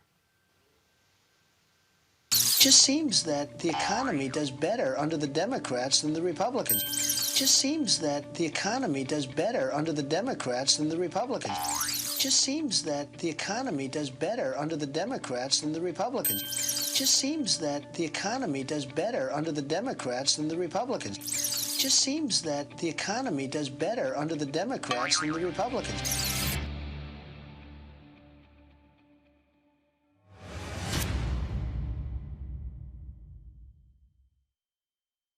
When we win on November 8th, we will be able to immediately repeal and replace Obamacare. My first day in office, I'm going to ask Congress to put a bill on my desk. I hope we're going to surprise you with a really good plan. You can end up with great health care for a fraction of the price, and that's going to take place immediately after we go in, okay? Immediately. On my first day, you're going to be very proud of what we put forth, having to do with health care. I know that we're all going to make a deal on health care. That's such an easy one. Form a really great plan. You've been in office 3.5 years. You don't have a plan. Well, we haven't had... excuse me. You heard me yesterday. We're signing a health care plan within 2 weeks. A full and complete health care plan.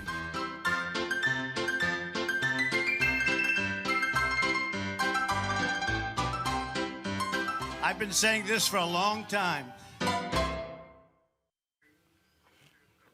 Yeah, I haven't quite seen that health care plan, Joseph.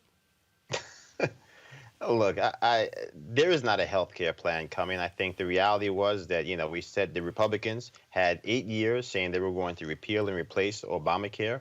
They showed up. We had a fat repeal, a skinny repeal, a Graham-Cassidy repeal. None of the appeals, number one, actually were able to pass.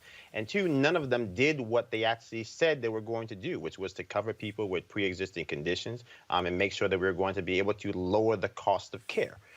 So I think, again, when it comes to the issue of health care, the chickens have come home to roost. I think President Trump, as many people, are trying to run out the clock on that particular issue and divert people's eyes to the issues where he thinks that he's on stronger footing. That being talking about successes with criminal justice reform, that talking about the turmoil that we see in cities all across America in the midst of this COVID-19 crisis. And so, look, obviously there's ample ammunition for the left to turn President Trump into a piñata. I think President Trump has basically tried to turn Joe Biden's record into a piñata. And again, we'll see what's going to happen Election Day. But as it stands right now, I'm more concerned about the fact that I'm pretty sure we're going to have no idea who actually won the election by the day after Election Day. Well, that certainly is the case. I want to talk now about this story we're talking about in this political segment here. Andrew Gillum, of course, who came very close to being elected the governor of Florida, did an interview that aired today with Tamron Hall, where he talked about the incident that took place a few months ago where he was discovered sprawled out in a Miami hotel room where he was passed out in his own vomit. This is what he had to say to Tamron Hall. And to be very honest with you, when you didn't ask the question, you put it out there, is whether or not I identify as gay. And the answer is I don't identify as gay, but I do identify as bisexual. And that is something that I have never shared publicly before. In his interview, he talked about, of course, dealing with alcoholism, going to rehab. He talked about, of course, what he had been dealing with. His wife said that she knew about his sexuality before they got married. When he was asked what was his intentions when he went into that hotel room with that white gay male escort, he did not answer the question from Tamron Hall. He said he had blacked out, don't recall what took place in those 3 hours. This obviously is one of those very difficult stories doors for anybody, Avis, to come out and have a conversation with. The question is, does Andrew Gillum have a political future after his revelations today? You know, I actually think that he does. I think that he had to do this in order to create a path, at least, to potentially having a political future. He could not have let what happened just stand without any sort of discussion, without any sort of, in essence, come to Jesus moment, without really answering the questions that he answered in that interview. I do think also that this is a different moment in time that we live in. We just had an openly gay man run a very, very good campaign in the presidential primaries recently. We've just had a gay Black man elected essentially to Congress, and so it is a new day. It is a different moment. He has a long future ahead of him. He's a young man right now, but at this moment, since he has admitted to what has happened, he has time, if that is his choice, to in some way in the future get back into politics. He has time to begin to sort of make those steps in that direction. But this is that first step that he literally had to take in order to start down that path. What we see in the future, we don't know, but at least I believe he has started in that direction to create the future for him that otherwise he would have had no chance at pursuing. Mustafa. Yeah, he cleared the slate. You know, it's also a chance for this country to get it right. And I believe Avis was talking about that. No one should have to hide their sexuality. Their sexuality has absolutely nothing to do with their ability to govern. What we should be focused on is the policies that the person focuses on and shares and is utilizing to try and make our country better. And sometimes when folks have to hide who they are, then they have to do all kinds of things. They medicate, they do a number of things to try and dull the pain of the trauma that folks go through and not being able to be their true and authentic self. Joseph. Yeah, I mean, I think it was certainly a powerful interview. I think it's also a moment for us as a community to reflect on why a brilliant brother like this felt as if he had to live this life and not publicly, right? As if somehow there was this part of himself that he couldn't share publicly with the world. I think, again, the question always was, is he gay or is he not gay? I think also it's an opportunity for us to have a conversation as a community of Black people, to say that even when Black men say that they are bisexual, the knee-jerk reaction is that, well, that in and of itself makes them gay. And so I think there's a few narratives that we have the opportunity to hopefully discuss. I think irrespective of your politics, I don't think that you can sit here and say that we are a society better off without Andrew Gillum and people like him being able to have a voice in public discourse.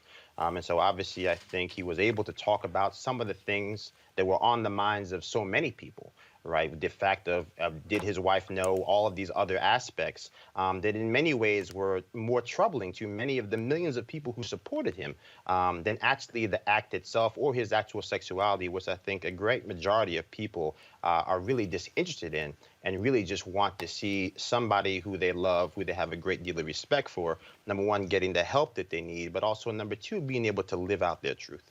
Last topic in this segment here. You might want to be real careful when you get on the bad side of a Black woman who's the mayor of the city of New Orleans. Yes or no, can high schools play football starting today in October in the city of New Orleans? Yes or no? I just answered that question. But it wasn't, with all due respect, I think there's a lot of confusion. With all due respect, phase 2, what confusion? We've been in phase 2. We will remain in phase 2. The guidelines are very clear. So yes or no, can high schools play football? Phase 2. What does it say? I'm just asking yes or no. Well, you're asking me a question. However, you thoroughly understand what phase 2 means. You also understand the guidelines that are in place, and that's where the city of New Orleans will remain as it relates to football. So I have one more question. Sorry. Just to be clear, I don't know why that white woman stepped up to about just to be clear. I think the mayor was real clear, Avis. She was clear. It gets no clearer. Period. Phase 2. Okay. Period. And to me, when she walked off after she finished, that was just the cherry on top. I just loved it. Right. Joseph, the staff should have followed her like, we out, because that was like, mic drop, we out. She said, period. Oh my, she was not playing. So I don't know if she's the mayor, the principal, all wrapped No, into she the one, mayor. She a black woman though. It's just, I said, you better be, she gonna come back with the switch. We gonna have real, consequences and repercussions in this room. So I think she was very clear. I think obviously the reporter knew what phase 2 meant, and I'm sure she knew that the reporter knew what phase 2 meant. And so I think this is part of the problem that we have in this discourse is that, people get bogged down in these issues and says, look, these decisions have real consequences for real people. New Orleans still and will remain chocolate city, and it's the chocolate people doing the dying. And so football shouldn't be at our top list of priorities right now. Her name is LaToya Cantrell, just in case the reporter didn't know, Mustafa. I love Mayor Cantrell because she just gave y'all that black mama. When your mama tell you one time and you don't pay attention, there ain't gonna be a second time. So he knew what phase 2 was, but she was not about to have to repeat herself again and again. And that's just that respect thing also that sometimes men don't have for women in power, asking them to repeat themselves, to clarify themselves. The mayor not playing that game. No, she wasn't. She obviously had some hand sanitizer. She was like, look, I done told your ass. I ain't gonna tell your ass again. I thought she was getting ready to slack the hell out of somebody. That's what she was doing right there. So, all right, folks, hold tight 1 second. I got to go to break. We come back. Today is Monday Fit Lift Win. We'll talk with a brother who says changing of our diet is the most important thing for black folks to live longer and healthier. He will explain next on Roland Martin Unfiltered. Hi, I'm Angela Bassett, and you've got one vote. Use it. As our community comes together to support the fight against racial injustice, I want to take a second to talk about one thing we can do to ensure our voices are heard. Not tomorrow, but now. Have your voices heard in terms of what kind of future we want by taking the 2020 census today at 2020census.gov? Now, folks, let me help you out. The census is a count of everyone living in the country. It happens once every 10 years. It is mandated by the U.S. Constitution. The thing that's important is that the census informs funding, billions of dollars, how they are spent in our communities every single year. I grew up in Clinton Park in Houston, Texas, and we wanted new parks and roads and a senior citizen center. Well, the census helps inform all of that and where funding goes. It also determines how many seats your state will get in the U.S. House of Representatives. Young black men and young children of color are historically undercounted, which means a potential loss of funding of services that helps our community. Folks, we have the power to change that. We have the power to help determine where hundreds of billions in federal funding go each year for the next 10 years. Funding that can impact our community, our neighborhoods, and our families and friends. Folks, responses are 100% confidential and can't be shared with your landlord, law enforcement, or any government agency. So please, take the 2020 census today. Shape your future. Start at 2020census.gov. All right, folks. Every Monday we have our Fit Live Win segment, and it's all about health. Roll it. I should have rolled that right.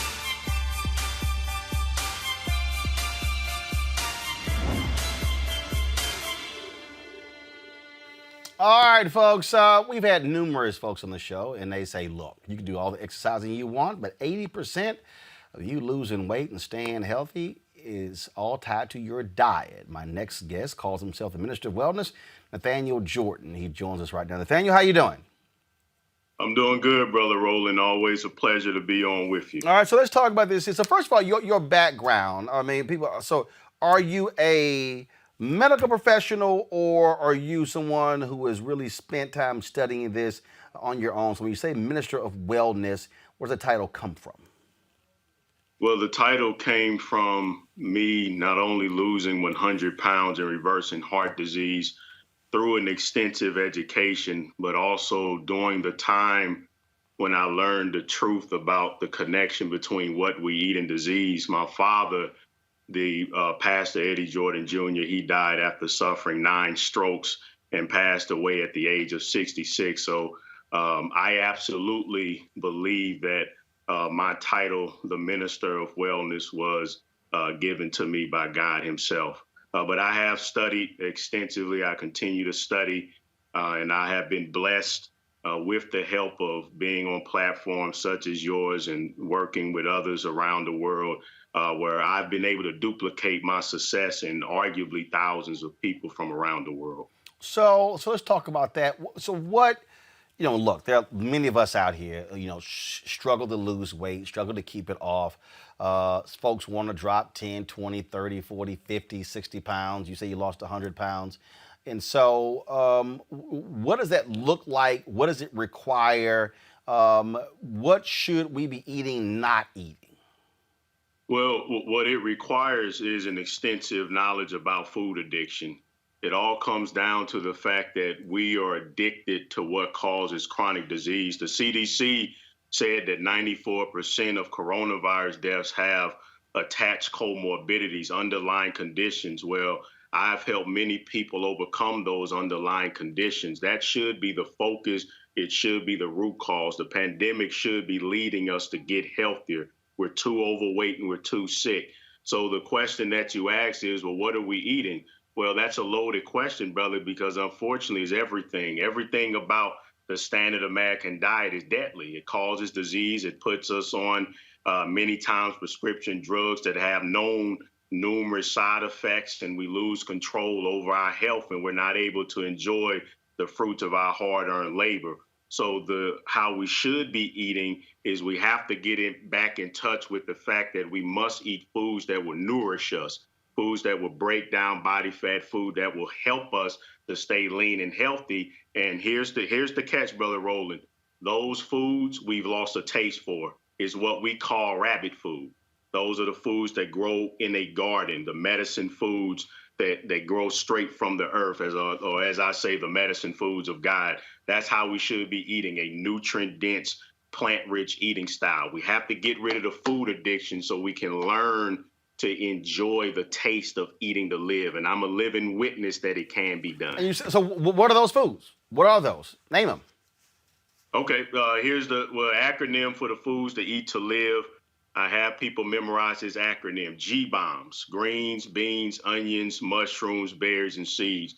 Those are 6 superfoods that have scientifically documented anti-cancer, anti-obesity properties in them. So green vegetables, you have cruciferous vegetables such as broccoli, for instance. It has medicine in it called isothiocyanates that helps to fight cancer. The National Cancer Institute, the American Cancer Society, the Harvard Medical School, all of them acknowledge that we could win the war on cancer if we stop eating too much saturated fat and if we ate more fresh fruits and vegetables that could help arm our immune system. So that's an acronym to start with. But here's what happens with fresh fruits. This is a perfect example with fresh fruit. I get people who go, oh, no. I remember I posted a photo, and I had berries, I had grapes, I had green apple. People are like, oh, no. Shouldn't be eating all those fruits. That's too much sugar. And I'm like, well, damn. I'm like, look, either like, so you say eat fruits, then you got people yelling, no, you shouldn't eat all those fruits because it's too much sugar, and then it should be over here, and it's like all this sort of, you're just like, well, what the hell am I supposed to eat then? Yeah, and with it all depends on the condition of the person when it comes to fresh fruit. So if you're a diabetic, you should mostly stick to berries. But here's what I tell people, brother. And when you say berries, you mean blackberries, blueberries, strawberries, raspberries. Yes, yeah, correct. Yeah, all the different types of berries. But here's what I always tell people. What I always tell people is you want to listen to people who have overcame the condition that you're in. So anybody can go and see how I used to be, that I was 100 pounds. You can see it clearly. You can see 30 different before and after pictures from success stories that I have all the way as far as Canada, United Kingdom, right here in the United States. You can see it. You can see people's lives being transformed from me teaching them what I was able to learn myself. And I always just tell people, just give it a try. Just listen to what I'm saying and I won't lead you astray. We want to focus on the micronutrient quality, the medicinal quality. We don't want to focus on juggling calories, protein, fat, carbohydrates. So I always tell people, just try it out, because obviously, as you know, Brother Roland, if you look around in our community, we see that what we're doing isn't working, because we remain in a absolute, it is sad how obese we are, how sick we are. And we have to do something to change. And I sincerely believe that the answers that I have, and I do want to say this, that I stand on the shoulders of two great men who preceded me, who are now gone from us, and that's Dr. Sebi and Dr. Layla Africa. Both of them taught that we must return to eating a nutrient-dense, plant-rich eating style and living more naturally. One of the questions, so are you saying that with this, no meat at all, totally plant-based? Yes, I am. And here's the reason why. The first reason why is that most of us, we go to the grocery store and we get meat and we have no concern. We're completely detached from where that meat comes from. Completely detached from where it comes from. Well, let me tell you something. Would you want to eat that cow if you knew that it was eating the dead body parts of other cows? That the pigs were eating the dead body parts of other pigs? Which that's a whole nother topic anyway, when it comes to certain animals that we shouldn't be eating in the first place. But we need to know where it's coming from, and we don't know, but I do know.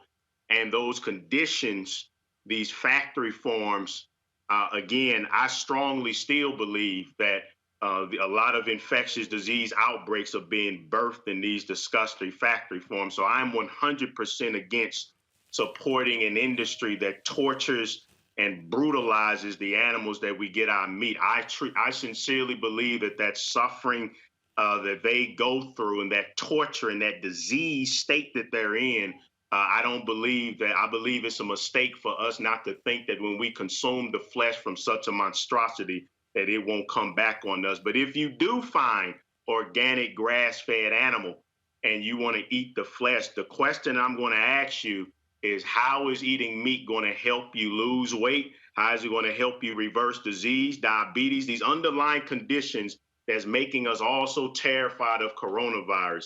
You want to be able to make sure that what you are consuming, that you can justify it as something that's going to help arm your immune system. You say here you went from 260 to 165 pounds and 30% go to 4.5% body fat in under 1 year. And was it a complete change? Did you go completely cold turkey, or did you sort of ease into it? How did you do it? When I learned the information, I went cold turkey, because I was losing all the men in my family. As you know, brother, this is mostly what we die from. And that's why I sincerely, and I do want to remind people, right on your channel, you can still watch my most popular lecture called Genocide by Diet. And you helped me get that message out. But as you're one of the few that's not scared to talk about this subject. So I went, when I came into the knowledge of the truth, and all of my uncles, my father, they all dead from eating themselves to death. So no, I went cold turkey because I had heart disease.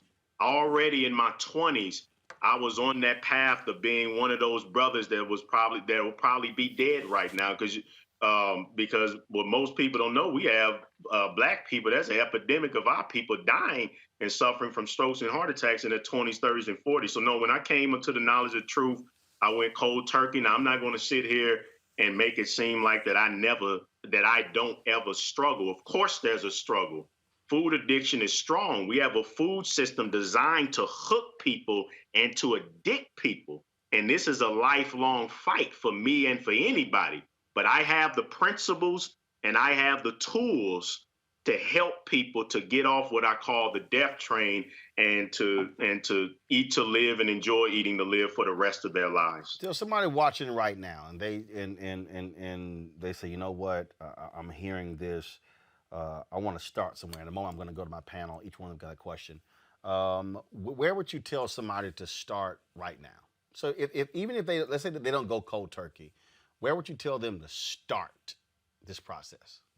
Absolutely. All of my success stories, like I have a brother that went from 424 pounds to 200. Okay. You go to my YouTube channel, The Minister of Wellness, and you subscribe to my YouTube channel. I have playlists. I have almost 1,000 videos strictly about health. You want to start with a 12-part series I have called The Power of the G-Bombs. That's where you want to start. You want to learn why it is important to let food be your medicine. So start there. Then you want to go to my next 12-part series on food addiction, the 12 components of food addiction, because that's going to be 99% of your struggle. Once you know how you should eat, your struggle for the rest of your life is going to be the psychological and physical addiction, the attachment to the foods that's killing us. And then watch the fundamentals of eating to live. That's a 4-part. So that's a 30 video seminar series. It's very detailed. I put a lot of time into those videos. So go to my YouTube channel and let the power of the truth and let my passion and my belief in you, even if you don't believe in yourself, and let it slowly start to transform you. And I have one sister, she's a mother of 3. And it took her 2 years of listening to my videos, but she lost 75 pounds and reversed her high blood pressure. Let's go to our panel. First off, Mustafa, question for Nathaniel. Brother, first of all, thank you so much for everything you're doing for our communities. We know with any addiction, whether it is alcohol addiction, drug addiction, for folks who are going through the 12-step process or whatever their process is, that you also got to have somebody who's there with you in those trying times. Your program, how does it, address the need for a mentor or a guide when you're going through those tough times? That's a great question, brother, and that's why I have on my Facebook page, I developed a community. So I want everybody to go to Facebook and search for I Can Be Healthy, I Will Be Healthy, I Must Be Healthy, and join the community.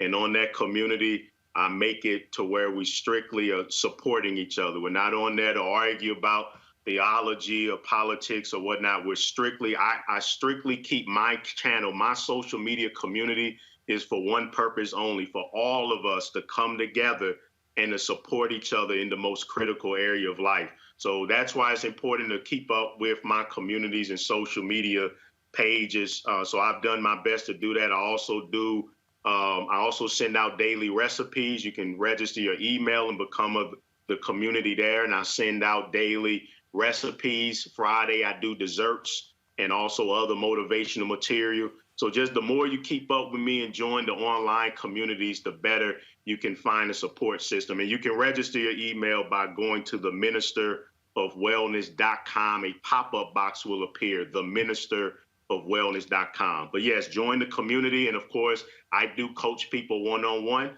So if you want me to coach you one-on-one to help you through the hardest stages of food addiction, I'm always available to coach. You can just submit a contact form through my website for the coaching service. Let's go to Avis. We're talking about food addiction. I saw a documentary a couple of years ago that talked specifically about sugar, and that sugar itself could be as addictive as cocaine. And I certainly believe it as somebody who has a sweet tooth. Do you find that breaking sugar habits is the most difficult habit that you have with helping people sort of get free of, or are there other foods that you find are particularly difficult for people to be able to give up on their journey to wellness? It's the sugar.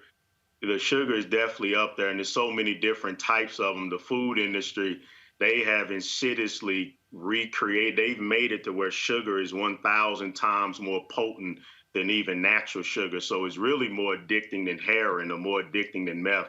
It's extremely difficult to get off of the standard American diet. So what they've done to to the food system, and that's why I always it forces me to use terms like evil when I see 5-year-old kids and they're 200 pounds with hot fries in one hand and a soda in another hand, because already at that age they've lost all logic or have no logic when it comes to how what they're eating is affecting them. So absolutely, the sugar is bad. A lot of people are addicted to the animal flesh. However, if I teach them where it comes from, I can usually break them free from that first. But the sugar, the salt, and the fried foods, those are the ones that are hardest. And I know this as a strict plant eater, because I started to have I have a new book that I'll be coming out with in 2021, and it'll be called How I, the Minister of Wellness, Almost Became a Fat Vegan. So that's a whole nother battle, is that you can become a strict vegan and still you can still be fat. I found that out. I never thought that I could gain any close to the size that I was, completely eliminating animal protein, but absolutely you can be a fat, sick vegan. Wow. Joseph. Yeah, so obviously you talk about the G-bombs and obviously making sure that you're getting people having more plant-driven diets. Obviously, we know a lot of people of color live in places that are food deserts, not able to get easy access to the life-sustaining foods that you're talking about. Do you have any suggestions for people who find themselves in communities, that devoid of real supermarkets and mostly bodegas or things of that nature, or where they have to travel great distances, that can help bridge that gap? Are there services or things that you recommend that have helped people kind of kickstart their journey here when they're facing such an uphill battle with regards to access to that life-sustaining food? Yes, that's an excellent question. And that's something that, and it's a very deep topic that could take a whole nother lecture to speak about, that we have failed to come together as a community when it comes to the most critical area of life. And so we have to do better of making sure there should be community gardens on every block. It's something that we have failed to do as a community, brother, because my mother is from Mississippi. She grew up in the 50s. She was dirt poor. It almost looked like a slave community. And yet she was very healthy because their condition forced them to be self-sufficient, and they grew their own food, and the community supported each other. So I don't know what happened. Well, I have an idea, but of how we went down the path to now we're so dependent on external forces for our own health, but we must get back to that. We have to take our health serious to a point. So I encourage everyone to connect with local organizations in their city that are working to end food deserts. And I'm telling you, they're in each city. It's just that they're not given the support that they need, because, brother, here's the truth of the matter. I could go into the worst food desert and I could plant a big old garden and I can make all the fruits and vegetables free.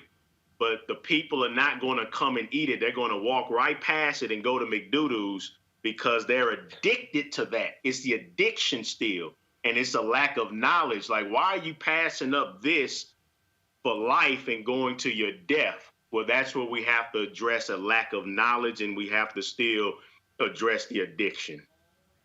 All right, then. Nathaniel Jordan, where can people get more information? theministerofwellness.com, theministerofwellness.com. That's my website, online store, books, DVDs, high quality supplements to boost the immune system. The Minister of Wellness YouTube channel, Facebook, Instagram, Twitter. I'm all over. Just find the Minister of Wellness. I'm the only one. If you Google that title, then I'll show up. And my phone number is 888-847-8026, 888-847-8026. Watch Genocide by Diet right here on the Roland Martin channel. Genocide by Diet, eye-opening lecture. All right, then. Nathaniel Jordan, we appreciate it, man. Thanks a lot. Yes, sir. Thank you, my brother. Folks, this is why we want you to support Roland Martin Unfiltered. Please join our Bring the Funk fan club. Every dollar you give goes to support this show and what we do.